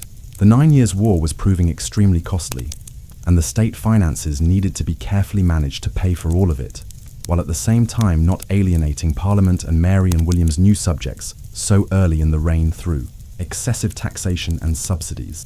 The burden of government did not sit well with Mary. By nature, she preferred other pursuits. One of her major passions was gardening. During her years in the Low Countries, she had been central to the development of the gardens at Het Loo, a palace of the House of Orange-Nassau in Apeldoorn in Gelderland in the Netherlands, where she had collaborated with Claude Desgots, a French architect and landscape designer who had studied under André Le Nôtre, the chief garden architect at Louis XIV's Grand Palace of Versailles, outside Paris in France. Versailles had become the paragon of Baroque architectural splendor in the second half of the 17th century, and it was little surprise that, when Mary commissioned a redevelopment of Hampton Court Palace near London, many elements of the redesign mirrored the French royal estate. Animals featured in all these residences, and Mary continued in the tradition of having many dogs around the royal palaces, which had been established by her great-grandfather and grandfather in the first half of the century. Her favourite breed was pugs, but her love of animals was not confined exclusively to dogs, and her years as queen saw ponds of tropical fish and goldfish appearing in the royal palaces around London. Her pastimes also, somewhat unusually, included ice skating, a hobby which had been introduced to England during the Restoration period, after Mary's uncle and father and other members of the Stuart court in exile had encountered it in the Low Countries in the 1650s. For a woman who would only live to be 32 years of age, Mary is associated with an incredible 97 portraits. Clearly, she did not sit for all of these, or else, given that people often sat for several days to have their portrait painted in early modern times, Mary would have spent a substantial amount of her adult life having her picture painted, and many of the portraits of her were copied from others. But she was nevertheless an unusually extensively painted young monarch. One of the earliest was produced by Peter Lely, a Dutch painter who had the unusual distinction of having flourished under the successive patronage of King Charles V, Oliver Cromwell, and King Charles II between the 1640s and the 1670s. Around 1672, he painted young Mary in the guise of Diana, the Greek goddess of hunting, with Mary wielding a bow and arrow. Lely was also behind one of the most famous portraits of Mary, one which probably dates to 1677 on the occasion of her marriage to William, in which she wears an orange dress to symbolize her entry into the House of Orange. This portrait became the basis for many subsequent copies, but arguably the most recognizable of all the portraits of her was that produced by Jan Vercollier, a Dutchman who painted portraits of both Mary and William around 1690 to celebrate their accession, with Mary seated next to a table bearing her coronation crown. One of Mary's most enduring accomplishments was the development of Kensington Palace. This evolved from a modest two-story house which had been built in the village of Kensington near London back in the reign of James I, Mary's great-grandfather, by Sir George Coppin. By the late 1680s, the Jacobean house was known as Nottingham House, as it was owned by the Secretary of State, Daniel Finch, 2nd Earl of Nottingham. It was from Finch that Mary and William purchased the house in 1689 to serve as a retreat, near London, but away from the damp air off the River Thames and the coal smoke of the city, both of which were undesirable for the asthma that William suffered from. Mary then hired the greatest architect of the age, Sir Christopher Wren, who had rebuilt much of London following the Great Fire of 1666, to expand Nottingham House into a palace worthy of monarchy. Wren added 3-story pavilions on each end of the house with separate apartments for Mary and William and servants' quarters. Extensive gardens were also laid out around the grounds, while after the King and Queen moved in late in 1689, Mary commissioned the construction of what is now the Queen's Gallery at Kensington. A fire in 1691 in many ways made the house grander, as elements of the more modest Jacobean house were gutted and replaced with marble staircases and new galleries and chambers. Nicholas Hawksmoor, who would later contribute much to the construction of Blenheim Palace, one of England's greatest country houses, was involved early in his career in the construction of the King's Gallery at Kensington in the early 1690s. Much of what a visitor to Kensington sees today was added subsequently by Queen Anne or the Hanoverian monarchs. But the initial development and vision for Kensington Palace can be credited to Mary and William. As well as patronising architects such as Wren and Hawksmoor, Mary and William were also major sponsors of several prominent musicians in England following their accession. For instance, Henry Purcell, who would subsequently compose the music for Mary's funeral, was patronised by the new monarchs. Purcell is generally considered one of England's foremost opera composers, and in eschewing Italian, French and Austrian musical patterns in favour of a uniquely English sound, he was groundbreaking for his time. But there was a reason why Mary sponsored figures like Purcell. He was a paragon of English Protestant court music and so was favoured, whereas the more fashionable Baroque music inspired by the music of the French and Austrian courts was contrastingly reviled under Mary and William as symptomatic of the Catholic Church. Thus, unadorned religious music of the Protestant variety was favoured in London in the 1690s, and even Purcell's compositions incorporated more austere passages from the Book of Psalms, while drums and strings were more in vogue than the piano and violin. Nevertheless, the court music Mary sponsored sits firmly in the shadow of what came later, as George Frederick Handel, one of the 3 great figures of Baroque music, along with Antonio Vivaldi and Johann Sebastian Bach, became the court composer of King George I and King George II in England in the first half of the 18th century. One of Mary's foremost concerns was with moral conduct and austere piety in line with her ardent Protestantism. She was anxious to combat public vice of all kinds, particularly overly liberal approaches to sex, drunkenness, and the depiction of immoral conduct on the London stage. All social developments which had flourished during her uncle's lengthy reign, and which her father, for all his alleged religious piety, was no stranger to himself. In this capacity, Mary decided to patronise the foundation of the Society for the Reformation of Manners in 1691, a group founded in London with the goal of tackling what its members perceived as social vices, including profanity, prostitution, excessive drinking, and licentiousness. It sought to foster a more puritanical religious environment and also to crack down on brothels, inns, and taverns where excessive drinking occurred, and to censor the city's playwrights. In line with their goals, Mary issued a proclamation against vices of various kinds in the early 1690s.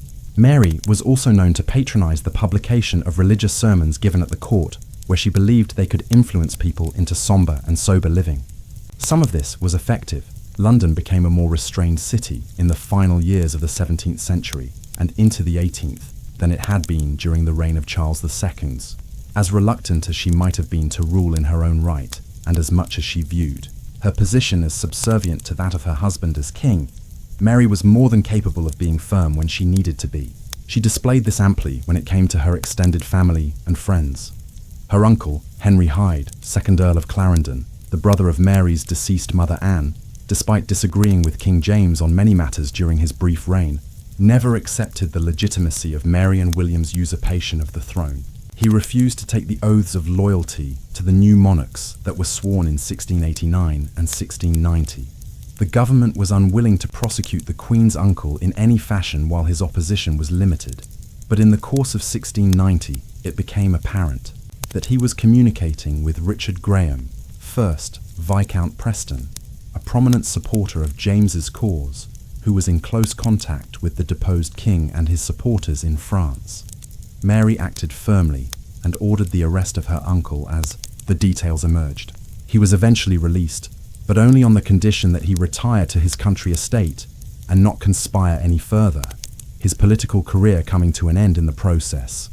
Mary took a similarly firm stance when it was revealed in the course of late 1691 and early 1692 that John Churchill, Earl of Marlborough, the future Duke of Marlborough and hero of the War of the Spanish Succession, was in contact with the Jacobites on the continent, ordering her sister Anne to dismiss her close friend Sarah Churchill, John's wife, from her entourage. Marlborough himself was eventually committed to the Tower of London for several weeks, and his political rehabilitation would only begin after Mary's death.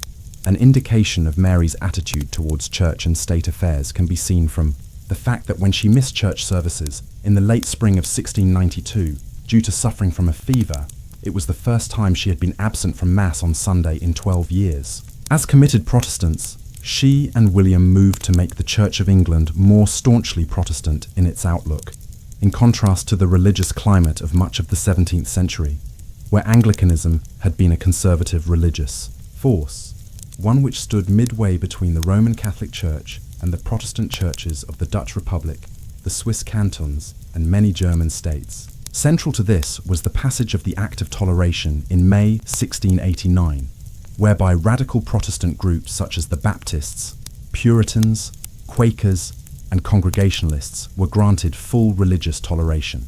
This was a significant moment in English church history and shaped the religious environment down to the 19th century.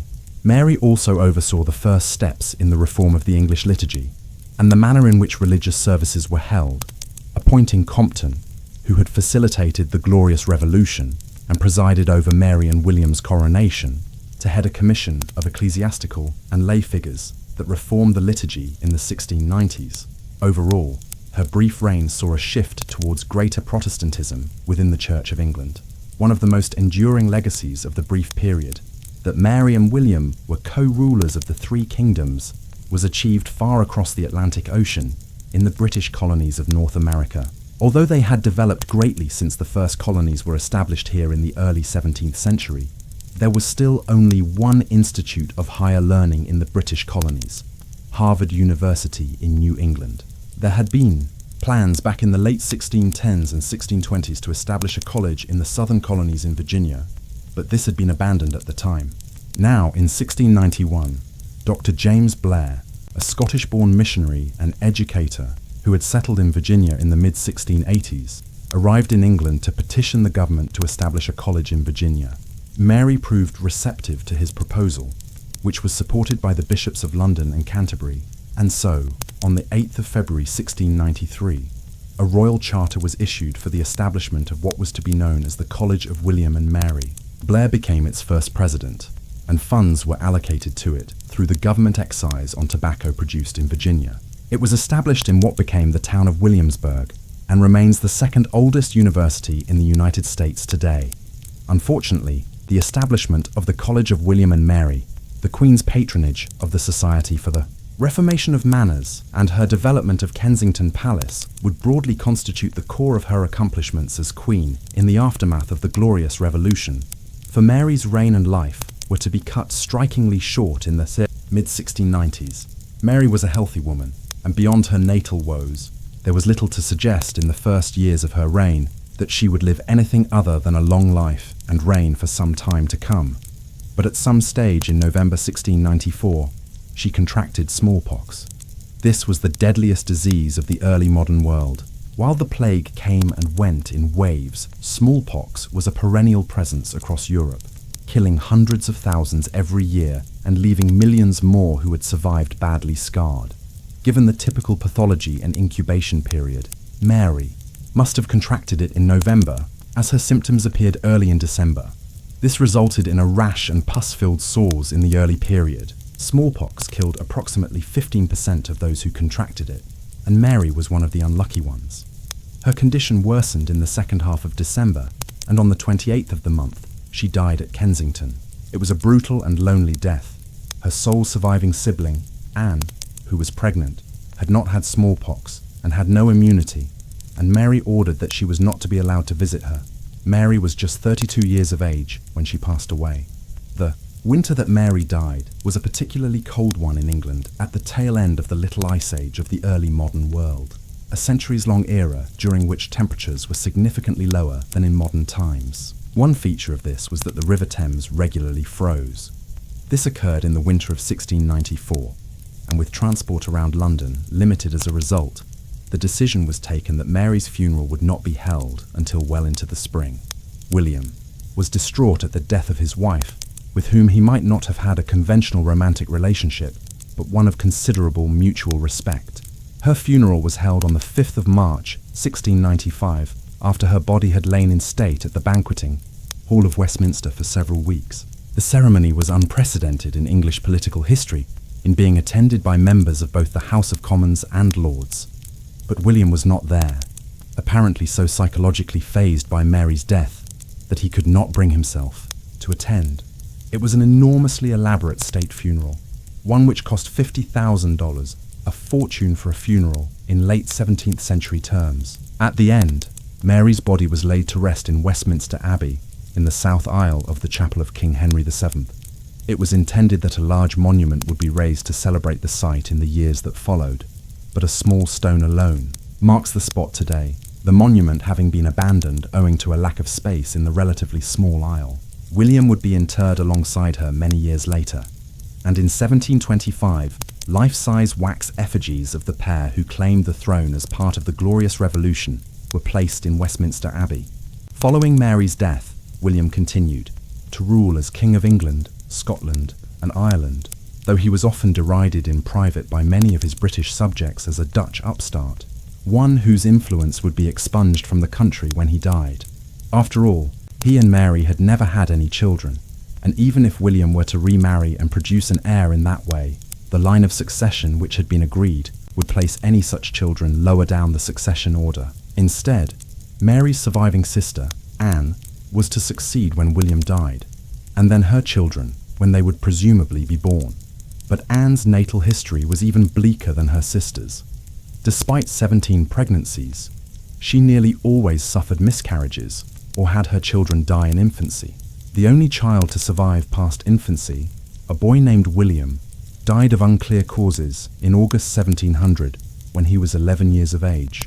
Thus, when William III died in March 1702 and Anne succeeded him at 37 years of age, it looked very much like the Stuart line would die out with her, and so it proved. She reigned for 12 years, but when Mary's sister died in 1714 following a stroke, the crown passed to George, Elector of Hanover in Germany, a cousin of the Stuarts, through his being a great-grandson of King James III. With this, the House of Stuart was replaced by the House of Hanover, which would rule into the 19th century, though James II's son and grandson and their supporters would attempt 2 uprisings in Scotland to restore the Jacobite line of the House of Stuart in 1715 and 1745. Both failed. Mary II was a contradictory queen of England, Scotland, and Ireland, in many senses. On the one hand, she was absolutely central to one of the most momentous events in British political history. Her position as James II's eldest surviving child, and as a committed Protestant, as well as her marriage to William of Orange, paved the way for the Glorious Revolution when her father made clear his intentions to begin aggressively favouring the Roman Catholic Church after he became king in 1685. In this sense, her reign was absolutely critical to the constitutional development of the United Kingdom and its religious landscape. Had James remained as king into the early 18th century, and then been succeeded by his Roman Catholic son, Britain and Ireland would have moved substantially back towards Roman Catholicism. The deposition of James and accession of William and Mary ensured that this did not occur. But as significant as her role was in this respect, she was otherwise a relatively inconsequential queen. First, she was happy to rule in the shadow of her husband, and even when he was absent on military campaign, she often deferred to others. Secondly, her life was cut very short in 1694, not long after she became queen. As a result, while her role in the Glorious Revolution has assured her a significant place in British history, her life was a short one, dominated by family tragedies and conflict. What do you think of Queen Mary II? Was her acceptance of the British crown an act of ruthless treason against her father, or as a Protestant? Was she wise to assist her husband, William of Orange, to seize the crown from a Catholic, thus paving the way for the British monarchy to become truly constitutional through the Glorious Revolution? Please let us know in the comments section, and in the meantime, thank you very much for watching.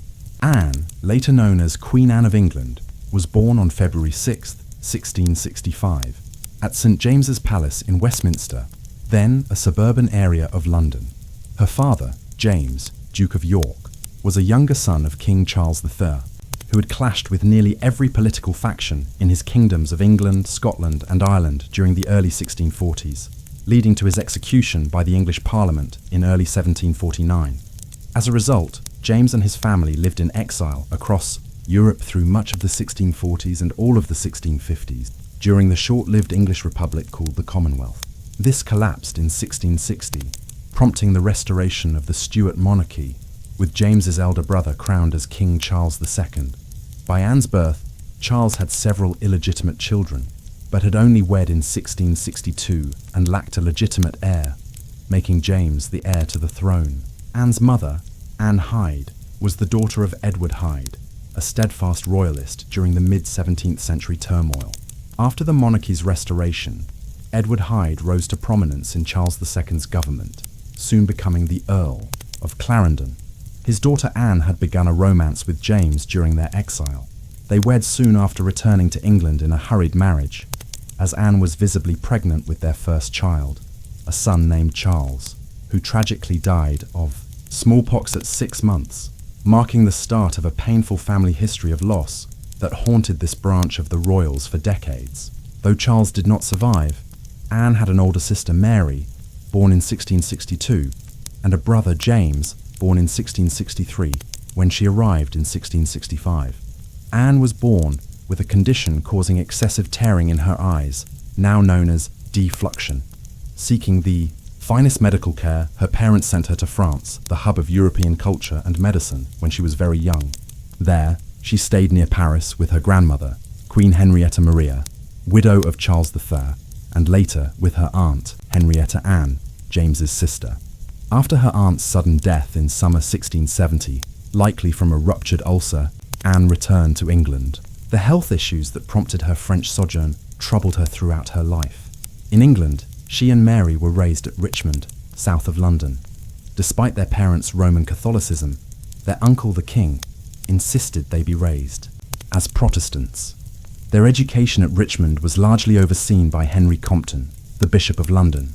As she grew up, Anne would have become more and more conscious of issues surrounding the succession to the throne. When Anne was born in 1665, few people could have predicted that she might ascend to the thrones of England, Scotland, and Ireland one day, in near succession to her uncle, King Charles II. After all, Charles had not long been married to Queen Catherine of Braganza from Portugal, and it was assumed that their union would soon produce an heir to the throne. Failing that, Anne's father might succeed Charles. But even if this did occur, Anne already had both an older brother and an older sister who were second and third in line to the throne, and there was also plenty of time for her parents to have further children, as they did, with 2 boys named Charles and Edgar arriving in 1666 and 1667. And yet in the years following her birth, Anne only briefly moved further away from the throne in the lines of succession, and then quickly moved back closer to it. Charles, despite siring over a dozen illegitimate children with a half a dozen or so mistresses, never had a legitimate child with Catherine. Over time, it was increasingly realised that James would succeed his brother. But what was more, Mary and Anne would remain close to the throne in the line of succession, as their mother Anne died in 1671, and each of their 4 brothers died before reaching their 4th birthday. Thus, from the early 1670s onwards, Anne was third in line to the throne after her father and her only remaining sibling, Mary. All of this was further complicated by the fact that James was a Roman Catholic, a problematic religious adherence in a country where Protestantism and English nationalism had become forged together through a century of struggle from the Reformation of the 1530s down to the civil wars of the 1640s. In due course, their fathers, Catholicism would profoundly shape the course of both Mary and Anne's lives. Anne's life, as will become clear, was in many ways a tragic one, characterized by death and family discord. This had started early on with the deaths of all of her brothers in infancy. Her mother's passing in 1671 compounded this, and was especially difficult for Anne, who had spent her younger years in France and barely knew her mother on any level before she died. To make matters worse, when her father remarried in 1673 to Mary of Modena, Anne did not take well to her Italian stepmother, and their relationship was fraught. As a result of all of this, the person Anne was closest to was her sister Mary. But in 1677, this relationship too was suddenly cut short when Mary was married to William of the House of Orange, the Dutch stadtholder, and she left for the Low Countries. Bereft of her family, Anne turned to her friend, Sarah Jennings, with whom she would develop a lifelong companionship. 5 years Anne's senior, Jennings married John Churchill, the future first Duke of Marlborough, in the winter of 1677. Anne's relationship with the Churchills would have an enormous bearing on her life and her government after becoming queen. Though there is no conclusive evidence of any kind to suggest that her relationship with Sarah was sexual in nature, as some portrayals have suggested. The late 1670s and into the early 1680s brought fresh difficulties for Anne, as national hysteria over a fictitious Catholic plot saw wide-ranging scrutiny of her father's Catholicism, and even an attempt in Parliament, unsuccessful though it was, to exclude James from the succession on account of his religion. James and his second wife spent time away from England in the Low Country, and then in Scotland in the midst of what is termed the exclusion crisis. Anne joined them for a time in these forays away from England. By the time they finally returned home in 1682, negotiations with several European aristocratic and royal families were underway to see who Anne would marry. In the end, the choice fell on George, Prince of Denmark and Norway, a brother of King Christian V of Denmark and Norway. The union was negotiated on the basis that England had become overtly reliant on an alliance with the Dutch through Mary's marriage to William of Orange, and so a Danish alliance would extend England's foreign policy choices in the event of a European war. The wedding was celebrated in July 1683 at St. James's Palace. George was 30, Anne was 18. Anne became pregnant within weeks, though the pregnancy resulted in a stillbirth the following year, the first of a dozen. Stillbirths and miscarriages, which Anne would suffer in a torturous natal history. Anne's uncle, King Charles II, died on the 6th of February 1685. Despite his large brood of illegitimate children, his marriage had not resulted in an heir, and he had resisted advice to act like a latter-day King Henry VIII and divorce his wife and remarry in order to produce a legitimate heir. Therefore, Anne's father succeeded as King James II. The accession of a Catholic monarch, the first Roman Catholic to rule England since Queen Mary Tudor back in the 1550s, was problematic, though in an era when the scientific revolution and the first dawning of the European Enlightenment were beginning to dispel the most severe elements of the religious tensions that had characterized Europe since the start of the Reformation of the early 16th century. It was possible that James could rule in harmony with a political community which was overwhelmingly Protestant. He destroyed any possibility of that happening by taking an aggressive approach to religious policy, openly promoting Roman Catholics to positions of high office, relaxing laws which favored Protestants over Catholics, and in Ireland holding out the possibility of a complete revolution in landholding to favor the Irish Catholics, who had been robbed of their land in the course of the 16th and 17th centuries by Protestant settlers from England, Wales, and Scotland. Within a year or two, Huge tensions were building between the new king and the political community, but many noted that James was already in his mid-50s, and as his second marriage had only produced 2 children who died in infancy, up to that point, they looked towards James dying soon and his Protestant daughter Mary returning from the Low Countries to succeed him. Anne's relationship with her father and stepmother became more tense, owing to the growing political crisis, as she was a convinced Protestant and viewed her father's religion as quasi-idolatrous. This was a difficult time for her in more ways than one. Her initial miscarriage in 1684 was followed by years of further miscarriages and stillbirths, and also the death in infancy of any children that were born alive. 1687 was a particularly cruel year. In late January, she suffered another miscarriage. Just 2 weeks later, a daughter named Anne that she had given birth to in May 1686 died as a smallpox outbreak ravaged Anne's household.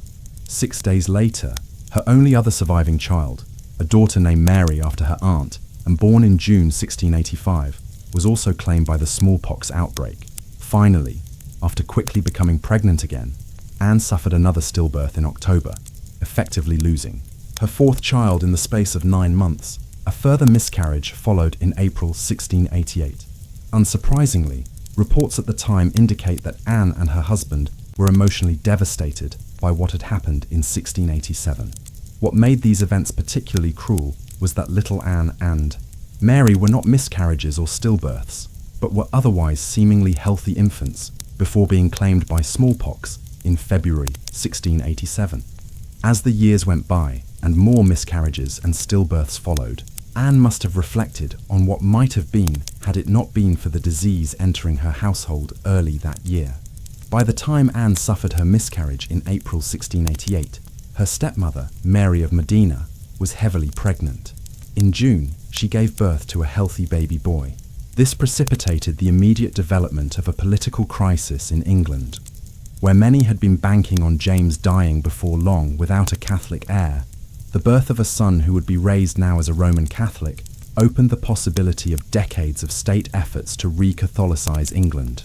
In this environment, a letter was quickly dispatched to the Low Countries from some of the leading aristocratic and political figures of England, one which called on Anne's brother-in-law, William of Orange, to claim the thrones of England, Scotland, and Ireland from King James, by right of Mary's position in the line of succession. What is termed the Glorious Revolution followed as William crossed to England in early November of 1688 with a Dutch army and seized control of England.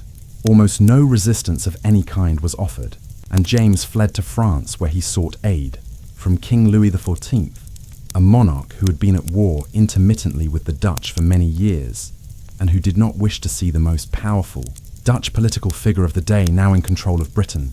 Mary soon crossed to England to join her husband, and she and William were crowned as co-monarchs, Queen Mary II and King William III, at Westminster on the 11th of April, 1689. Anne's response to all of these events was plain for all to see. Although James was her father, she disliked his second wife and reviled his religious stance, while her close friend, Sarah Churchill, advised her to abandon her father. Anne duly did this, fleeing from Whitehall as the political crisis developed following William's landing in England. When she returned to London after her father's flight to France, she was unperturbed by his exile and deposition, and greeted her brother-in-law warmly. There were self-interested political reasons at work here as well. Anne's sister's marriage had not resulted in children, yet another prong of the wider Stuart family's difficult familial history, and as such, Anne was now the heir to her sister and brother-in-law. Furthermore, she was pregnant again, and against all odds, Anne gave birth to a healthy baby boy named William after his uncle-in-law, the new king, on the 24th of July, 1689. Prince William would live longer than any other child of Anne's, though he too would eventually fall prey to the family curse. While the coronation was being planned and held, and the new rulers were settling into governing the three kingdoms, war was brewing. James did not intend to take the loss of his thrones lying down, and in France, King Louis XIV was happy to exploit the situation to launch a new war against the Dutch Republic and England. James also acquired huge support in Ireland, where the Catholic majority had hoped for years of favourable treatment under a Catholic monarch. Thus, what is known variously as the War of the League of Augsburg or the 9 Years' War, broke out and would last down to 1697. The major focus of it in the early years was in Ireland, where James headed to take control of the country and use it as a springboard to reclaim England. William met the challenge here, and in the course of 1690 and 1691, the war there was won for the Protestant cause. James fled back to France and would spend the remainder of his life in exile there. The legacy of the revolt in Ireland would later have a bearing on Anne's government and policies. Anne's position within the new government and royal setup was a difficult one. On the one hand, there is no doubt of the sisterly affection between Anne and Mary, one forged through family trauma, while death and religious differences had either killed or driven apart everyone in their extended family. Anne and Mary had found common ground. This was balanced out, though, by other factors. Firstly, Anne had a difficult relationship with William, who she perceived as being responsible for blocking her requests for a large pension and the use of Richmond Palace, decisions which were tied to his desire for a tight purse at home when money was needed to finance the continuing war with the French. The frostiness increased early in 1692 when John Churchill, the husband of Anne's closest friend, Sarah Churchill, came under suspicion of being in contact with the exiled King James in France and being supportive of the Jacobite cause. The name for the supporters of King James derived from the Latin version of James, Jacobus. Churchill was subsequently stripped of his political and military positions, and Mary pressured Anne to dismiss Sarah from the social positions she held in her household. Anne refused, and the incident led to the development of a Cold War of sorts between her and her sister and brother-in-law, with Mary and William attacking Anne's financial perquisites in an effort to make her toe the line. These familial difficulties were compounded by Anne's continuing natal issues. Another daughter, again named Mary, as it was common practice at the time for the names of children who had died in infancy to be reused, had survived only a few hours in October 1690 after being born prematurely. The same experience repeated itself with a son named George in April 1692.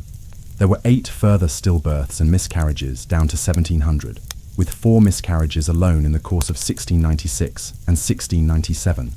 Additionally, contemporary reports suggested that in the case of at least one of these miscarriages, and perhaps 2, Anne was carrying twins. In total, she would have 12 miscarriages and stillbirths, while of the 5 children who survived birth, only one, Prince William, born in 1689, survived to see his 2nd birthday. There has been considerable debate as to how Anne had such a tortured natal history, brutal even by the standards of the time, when 1 in 3 children would not survive infancy. Theories have ranged from lupus, an autoimmune disease that causes the body to attack healthy tissue, to severe diabetes or pelvic inflammatory disease. Rhesus incompatibility, a blood complication, is also a possible culprit, as this makes pregnancy more and more difficult the more miscarriages and stillbirths are suffered. And Anne did indeed worsen over time, with all 8 of her final pregnancies being stillbirths and miscarriages. To complicate matters further, Anne was herself an increasingly unhealthy woman, suffering from gout and other conditions, which left her overweight and unable to walk any lengthy distance, unaided from her early 30s onwards. In the early winter of 1694, Queen Mary came down with the same condition which had robbed Anne of 2 of her few healthy children 7.5 years earlier, smallpox. She died from it on the 28th of December, 1694. Anne was pregnant at the time of her sister's illness and wrote to Mary that she wished to attend to her on her sickbed, but Mary refused. Whether this was owing to a concern that Anne had smallpox and could contract a highly contagious and dangerous disease, or was the product of the falling out between the sisters, is unclear. The result was that Anne never saw her sister again. Her only family now were her husband and her one surviving child, Prince William, and her father and his 2nd family in exile on the continent. She did not succeed as queen at this point. Instead, William would continue to rule as king, though an agreement between he and the English Parliament stipulated that any children he might have, if he remarried, would be excluded from the succession, and Anne would succeed him if she outlived her brother-in-law.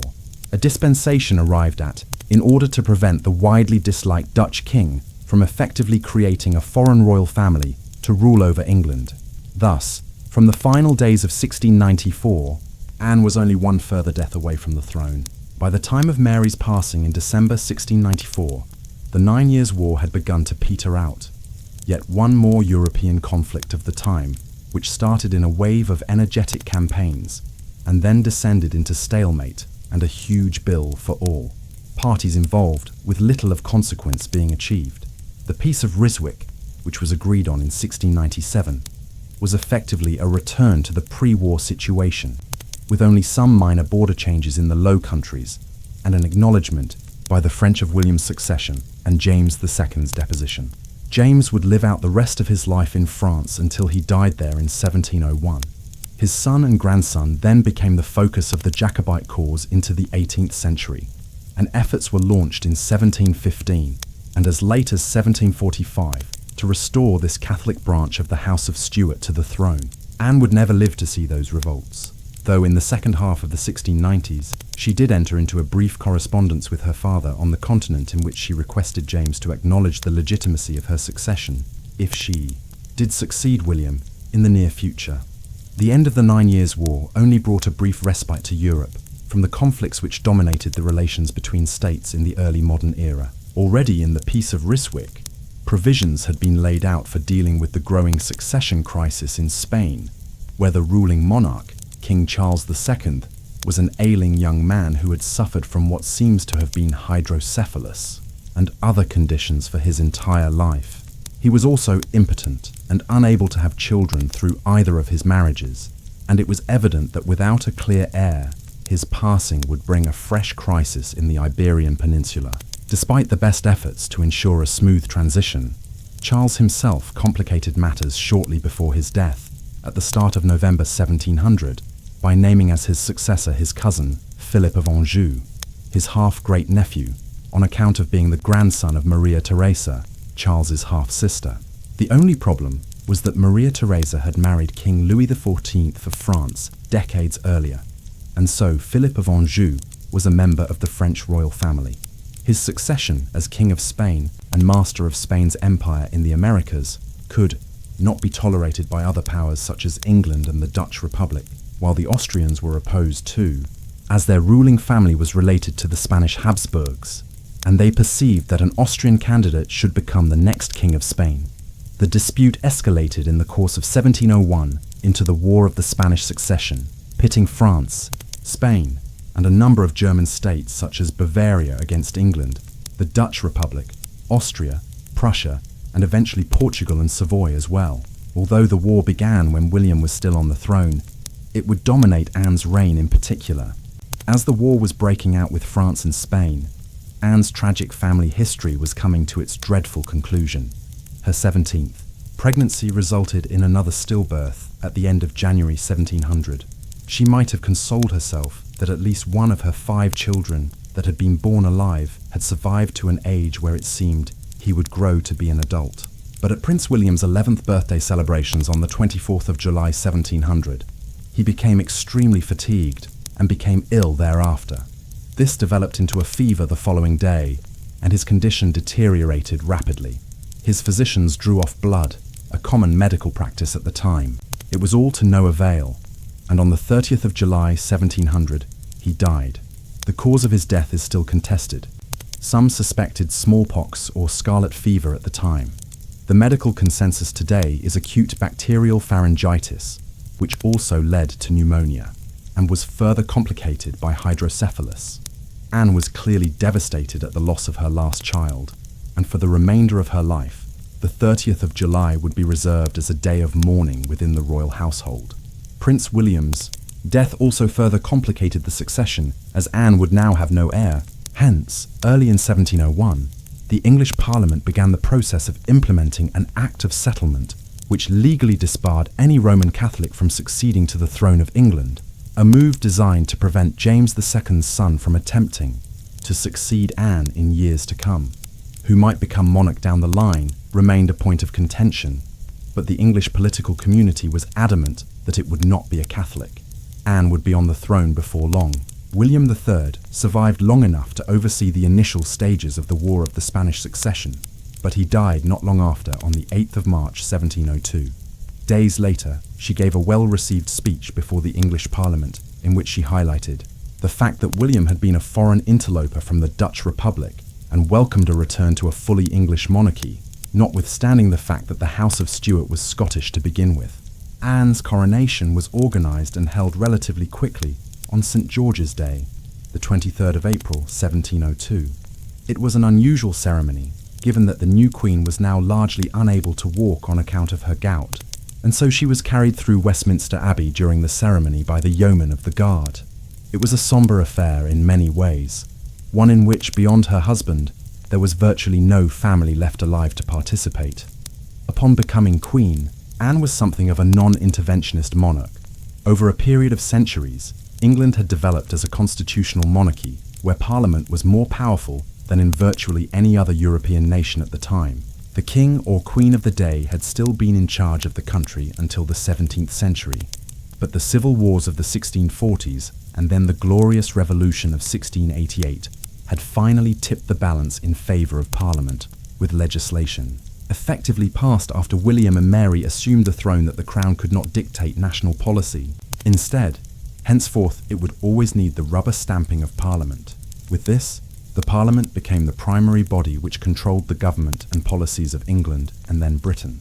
Unlike some of her successors, notably King George III, who in the first half of his long reign attempted to control national policy on certain issues, Anne was happy enough to let the lawmakers in Parliament run affairs. Some of her initial interventions were significant and included promoting her husband to become Lord High Admiral in charge of the Royal Navy and the advancement of her great friend, Sarah Churchill's husband John, as Captain General to oversee the war effort against the French and Spanish.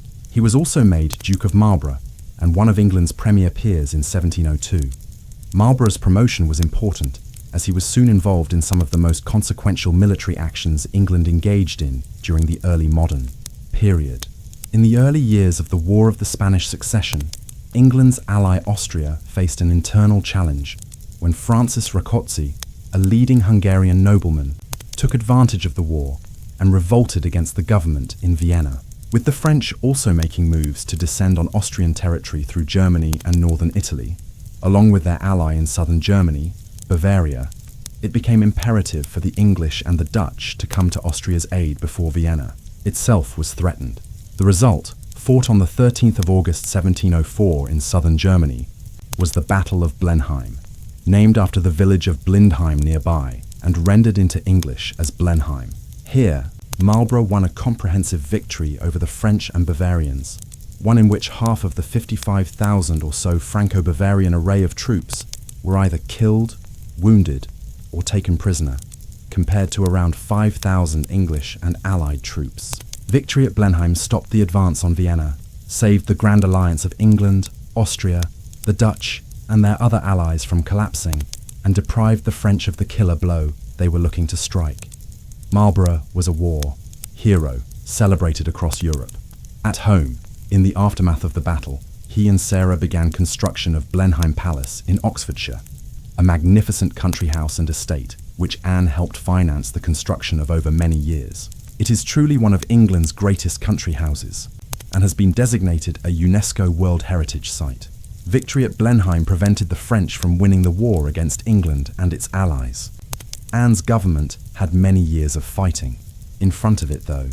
In the course of her reign, the War of the Spanish Succession developed into a conflict which ranged far and wide. It was not simply fought by armies in Western Europe. Large naval detachments were operating far from England and France in the Mediterranean and in the Americas. Thus, just 2 weeks before Blenheim, a giant Anglo-Dutch expedition landed at and occupied the Rock of Gibraltar in southern Spain. It would remain under English control. Similarly, Anne's navy and armies occupied the island of Minorca in the Balearic Islands in September 1708. As England's emerging greatness as a sea power came to play a major part in the war effort. Elsewhere, however, the war began descending into a war of attrition on fronts in the Austrian Netherlands, the region around modern-day Belgium, where an English expeditionary force fought alongside the Dutch and Austrians against the French. There were also clashes in North America and the Caribbean, notably along the Hudson River, where French and British colonial interests overlapped. While all of this was significant, a decisive blow wasn't struck by either side and the war dragged on and on for years through Anne's reign. While Anne did not play an overly active role in state affairs, she did, like all royals, patronise the arts and learning in England. She was, for instance, a major patron of Godfrey Kneller, a German-born portrait artist who had moved to England in the late 1670s. There he became the leading portraitist in the country, and his depictions of the scientist Isaac Newton and the philosopher John Locke are well known. Anne commissioned him to produce a series of paintings on England's leading naval commanders, works which are in the National Maritime Museum today. She was an even more active patron of the Swedish painter Michael Dahl, who painted portraits of both Anne and her husband. Her love of animals was on display in her commissioning of a series of paintings by the Hungarian artist Jakob Bogdani, a figure known for his depictions of animals and exotic birds within pastoral landscape settings. In the sphere of architecture, she commissioned Nicholas Hawksmoor to build the Orangery at Kensington Palace, a building which Anne used for socialising at Kensington, and which was innovative in the installation of a form of central heating under the floor and the provision of a conservatory for plants. Finally, she had Henry Wise, one of the most prominent landscape architects and gardeners of the era, lay out new gardens at both Kensington and Hampton Court, though Anne's own personal inclinations were to play a minimalist role in managing government affairs. Her reign did see many important political developments on the domestic front, and as Queen, she had a role to play in whether or not she agreed to sanction legislation. For the most part, when it came to religious policy, she was happy to conform to what Parliament suggested. The Test Acts and other measures during her uncle, King Charles II's reign, had sought to limit the ability of Catholics to hold public office in England. These measures were strengthened, as was the official policy of favouring moderate Protestantism, the latter through passage of the Occasional Conformity Bill, one which sought to prevent Protestants like the Baptists who dissented from the established Church of England, of which Anne was the supreme head, from also holding office or sitting in Parliament. It took until 1711 for this bill to gain official sanction, Parliament having rejected it twice previously, once in 1702 and again in 1704. On the latter occasion, the bill had in part been rejected as religious dissenters whipped up public sentiment about the ungodly nature of the bill in the aftermath of the Great Storm of 1703. This hurricane-like cyclone storm had passed through southern England and London, replete with lightning and extensive flooding, late in November 1703, peaking around the 26th of the month. It destroyed thousands of homes, ripped thousands of trees out of the ground in the New Forest, and toppled thousands of stone chimneys in London. Hundreds of merchant, fishing, and even navy ships were also lost in the English Channel, damaging the war effort against France and Spain. The fatalities are understood to have veered towards 10,000 people in an event which the Baptists and others subsequently depicted as a sign of the anger of God concerning the proposed passage of the Occasional Conformity Bill. Part of the Tower of London was even damaged. In the midst of the storm, Anne was at St. James's Palace around Whitehall and Westminster when the storm struck London. She and her household staff had to shelter in the cellar in order to avoid the hazards created by collapsing stone chimneys and parts of the roof. Afterwards, she referred to the storm as, quote, "a calamity so dreadful and astonishing that the like hath not been seen or felt in the memory of any persons. The delay in returning to the Occasional Conformity Bill after the Great Storm, and its rejection in 1704, was due to the shifting of attentions northwards to Scotland. Scotland had been England's bitter rival throughout the High Middle Ages, late medieval period, and into the early modern era. But in 1603, all of that changed when Anne's great-grandfather, James VI of Scotland, succeeded Elizabeth IV of England, on account of his descent from a sister of King Henry VIII.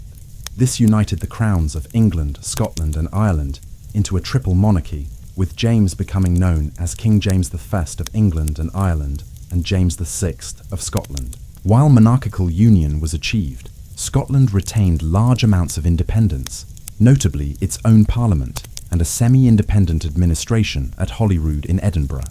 There was no greater sign of this continuing autonomy than in the late 1630s, when King Charles I, Anne's grandfather, tried to intervene in the management of the Scottish Church, or Kirk, and ended up at war with the Scots for his troubles. It was during Anne's reign that this arrangement came to an end, and Scotland was politically subsumed into a more centralised British state. The immediate causes of this were complicated. For one, Scotland had gone through a very challenging economic and social crisis in the 1690s and early 1700s. One facet of this was a brutal famine that lasted much of the decade and which is referred to in Scottish history as the 7 ill years. Mass fatalities had occurred in Scotland as a result of the famine, and tens of thousands of people fled the country to Ulster in the north of Ireland. Others looked even further afield, and an ill-conceived plan was initiated by the Scottish political and business community to try to colonize the Darien region around the Isthmus of Panama in Central America. This venture ended in complete failure and worsened the economic situation further in Scotland. However, as significant as the economic considerations were, what really drove the campaign to tie Scotland more closely to England during Anne's reign was the passage of the Act of Security by the Scottish Parliament in 1704, a measure which stated Scotland's willingness to choose its own successor when Anne died, independent of England. This, combined with Scotland's reticence about contributing financially or materially to the war effort, led to outrage in England. And indeed, Anne had stated her desire early in the reign to bind Scotland more closely to England. The English Parliament went on the attack in 1705 by passing the Alien Act, which effectively threatened to treat Anne's Scottish subjects as foreign subjects if the Scottish Parliament did not repeal the Act of Security. Anne approved of these measures, and she went further in 1706 by sanctioning the creation of a commission to introduce an Act of Union to both the English and Scottish parliaments. Under the terms of this, the Scottish Parliament would be dissolved, along with the independent status of the Scottish Crown, thus forming England and Scotland into the unified state and monarchy of Britain. Through a carrot-and-stick approach of economic and political threats and concessions on many issues, the government succeeded in having the Act of Union passed both in England and Scotland. It became law in 1707, and Anne ceased being the Queen of England, Scotland and Ireland, and instead became the first Queen of Great Britain and Ireland. The Act of Union was the most significant political development of her reign, and its legacy is still felt today. Anne's reign was of note in terms of the governance of Ireland too. Ireland continued to have its own parliament, and the government there was headed by a viceroy in Dublin, appointed as the monarch's direct representative. This aside, constitutional arrangements did dictate that parliamentary legislation in Ireland had to be managed from England, so the final say on any policy for the country was decided at Westminster. One such policy during Anne's reign was the extension of the penal laws. This was a series of punitive pieces of legislation which had been introduced since the mid-1690s to disenfranchise Roman Catholics in the country politically, socially, and economically, even more so than they already had been by the end of the 17th century. The legislation was brought in as a response to the support Anne's father had garnered amongst Catholics there after he was deposed by William and Mary. These penal laws included everything from precluding Catholics from inheriting land or possessing firearms to even placing restrictions on owning horses or receiving an education. Perhaps the pettiest was a ban on the use of stone and bricks to construct Catholic churches. Instead, they had to be built out of wood. The penal laws, many of which were passed in the 1700s after Anne ascended, paved the way for 2 centuries of a form of apartheid rule in Ireland, with a small Protestant ascendancy class completely dominating the Catholic majority. Ultimately, they were counterproductive, as Britain would have to deal with constant rebellions and agrarian terrorism in Ireland. Back in England, the politics of the era began to place a strain on Anne's relationship with Sarah Churchill. There were by this time 2 clear embryonic political parties in the English Parliament. Up until the 17th century, there had been no organised parties, merely factions that formed in support or opposition to one policy or another. That changed during Anne's uncle's reign as 2 distinct groups emerged. One was conservative and more loyal to the crown. These were derogatorily called Tories by the more liberal-minded members of the House of Commons, a term otherwise given to an Irish bandit of sorts. The Tories eventually formed into a cohesive party, the direct forebears of the Conservative Party in the United Kingdom today. Their opponents by the 1700s were the Whigs, the more liberal members of Parliament who believed the Crown should play a more limited role in governing England. Anne was by disposition more inclined to favour the Tories. However, her closest friend, Sarah Churchill, was a supporter of the Whigs, with her husband being one of the party's leaders, and by the mid-1700s, she was increasingly using her influence over the Queen to promote their policies and convince Anne to appoint Whig MPs to positions of high office. Anne placated her for quite some time, but by 1706 and 1707, she had grown weary of Sarah's meddling, something which also led to Anne's growing friendship with Abigail Hill, the daughter of a prosperous London merchant who had been offered a position in the Queen's household staff back in 1704. Matters came to a head in 1708. There were a number of factors that led to this. One was the so-called Screw Plot. This involved an alleged attempt to assassinate Anne during a Thanksgiving Mass which was offered to celebrate the British and Dutch victory over the French at the Battle of Oudenaarde in what is now Belgium, that midsummer.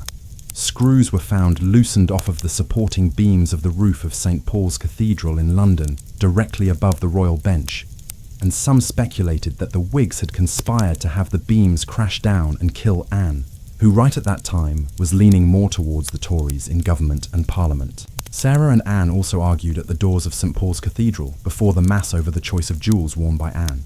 Then, just weeks later, Anne's husband died. Anne, after so much death in her life, was bereft, but the domineering Sarah chose not to console her, instead ordering that portraits of George be taken down in the royal residences, claiming it was best for Anne not to see these while grieving. The Queen clearly did not take kindly to this idea. All these occurrences led to a growing rift between Anne and Sarah.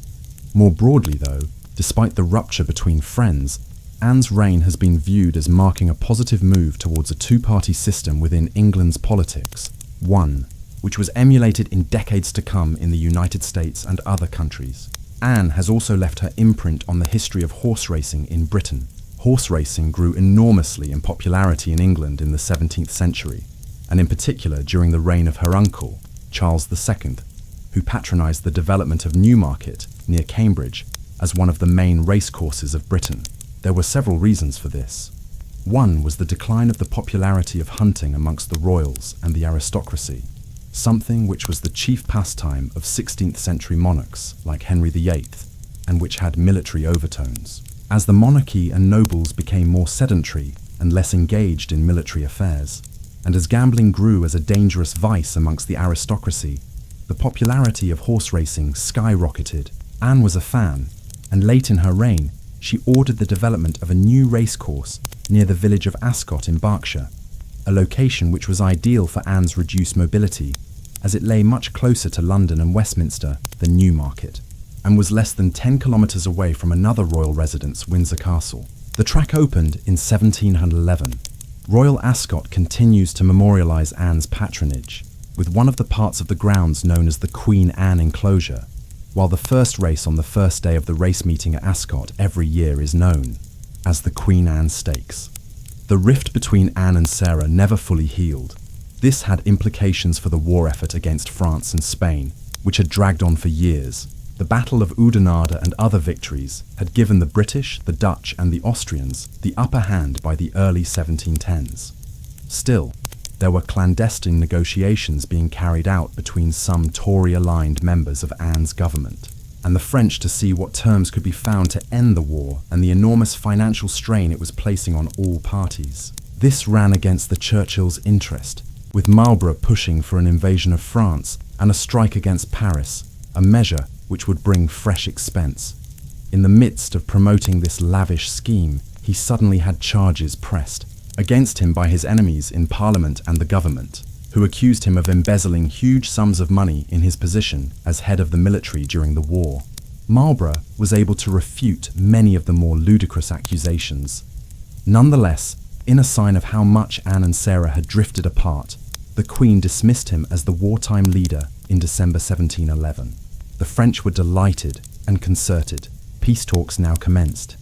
Marlborough and Sarah went into voluntary exile, touring Central Europe where the great victor of Blenheim and Oudenaarde was feted. With his departure from the scene, the Treaty of Utrecht was agreed in 1713, largely ending the War of the Spanish Succession. Philip of Anjou was recognized as the new king of Spain, provided that the thrones of France and Spain would never be held by the same member of the French House of Bourbon. Britain gained Gibraltar and Minorca, as well as extensive trading concessions in the Atlantic, most of which dubiously led to a huge spike in its role in the transatlantic slave trade. It was a victory of sorts for Anne's government, and Gibraltar remains a British possession to this day, though more might have been hoped for had Marlborough been left in place to finish the war. By the time the first of the peace treaties were being signed at Utrecht in the Low Countries in 1713, Anne's health was seriously declining. She had always been plagued by ill health of one kind or another, and now, in her late 40s, things deteriorated further. For instance, while she had been limited in her mobility for many years, she had retained the ability to take to her feet and walk short distances. That is until the spring of 1713, when she effectively lost all ability to remain on her feet. There were also a growing number of occasions on which she suffered from fevers or other maladies, which prevented her from attending meetings with government ministers or other state events. When she did manage to attend, her patience was stretched by the effective head of the government, Robert Harley, 1st Earl of Oxford, a Tory-leaning politician who had been Marlborough's chief opponent for years. He had descended into alcoholism in recent times and often showed up to government meetings drunk. Thus it was, with her family members, children, and husband long gone, her oldest friend in exile with her husband on the continent, and overseeing a government headed by a borderline alcoholic that Anne spent her last 2 years. She suffered a stroke on the 30th of July 1714, the 14th anniversary of her son Prince William's death, one which left her unable to speak. Anne died at 49 years of age the following morning. Her physician, John Arbuthnot, in writing to the author of Gulliver's Travels, political pamphleteer and satirist Jonathan Swift, remarked of Anne's death that, "I believe sleep was never more welcome to a weary traveller than death was to her. Her body was so badly swollen from gout and dropsy that she had to be interred in an outsized square-shaped coffin.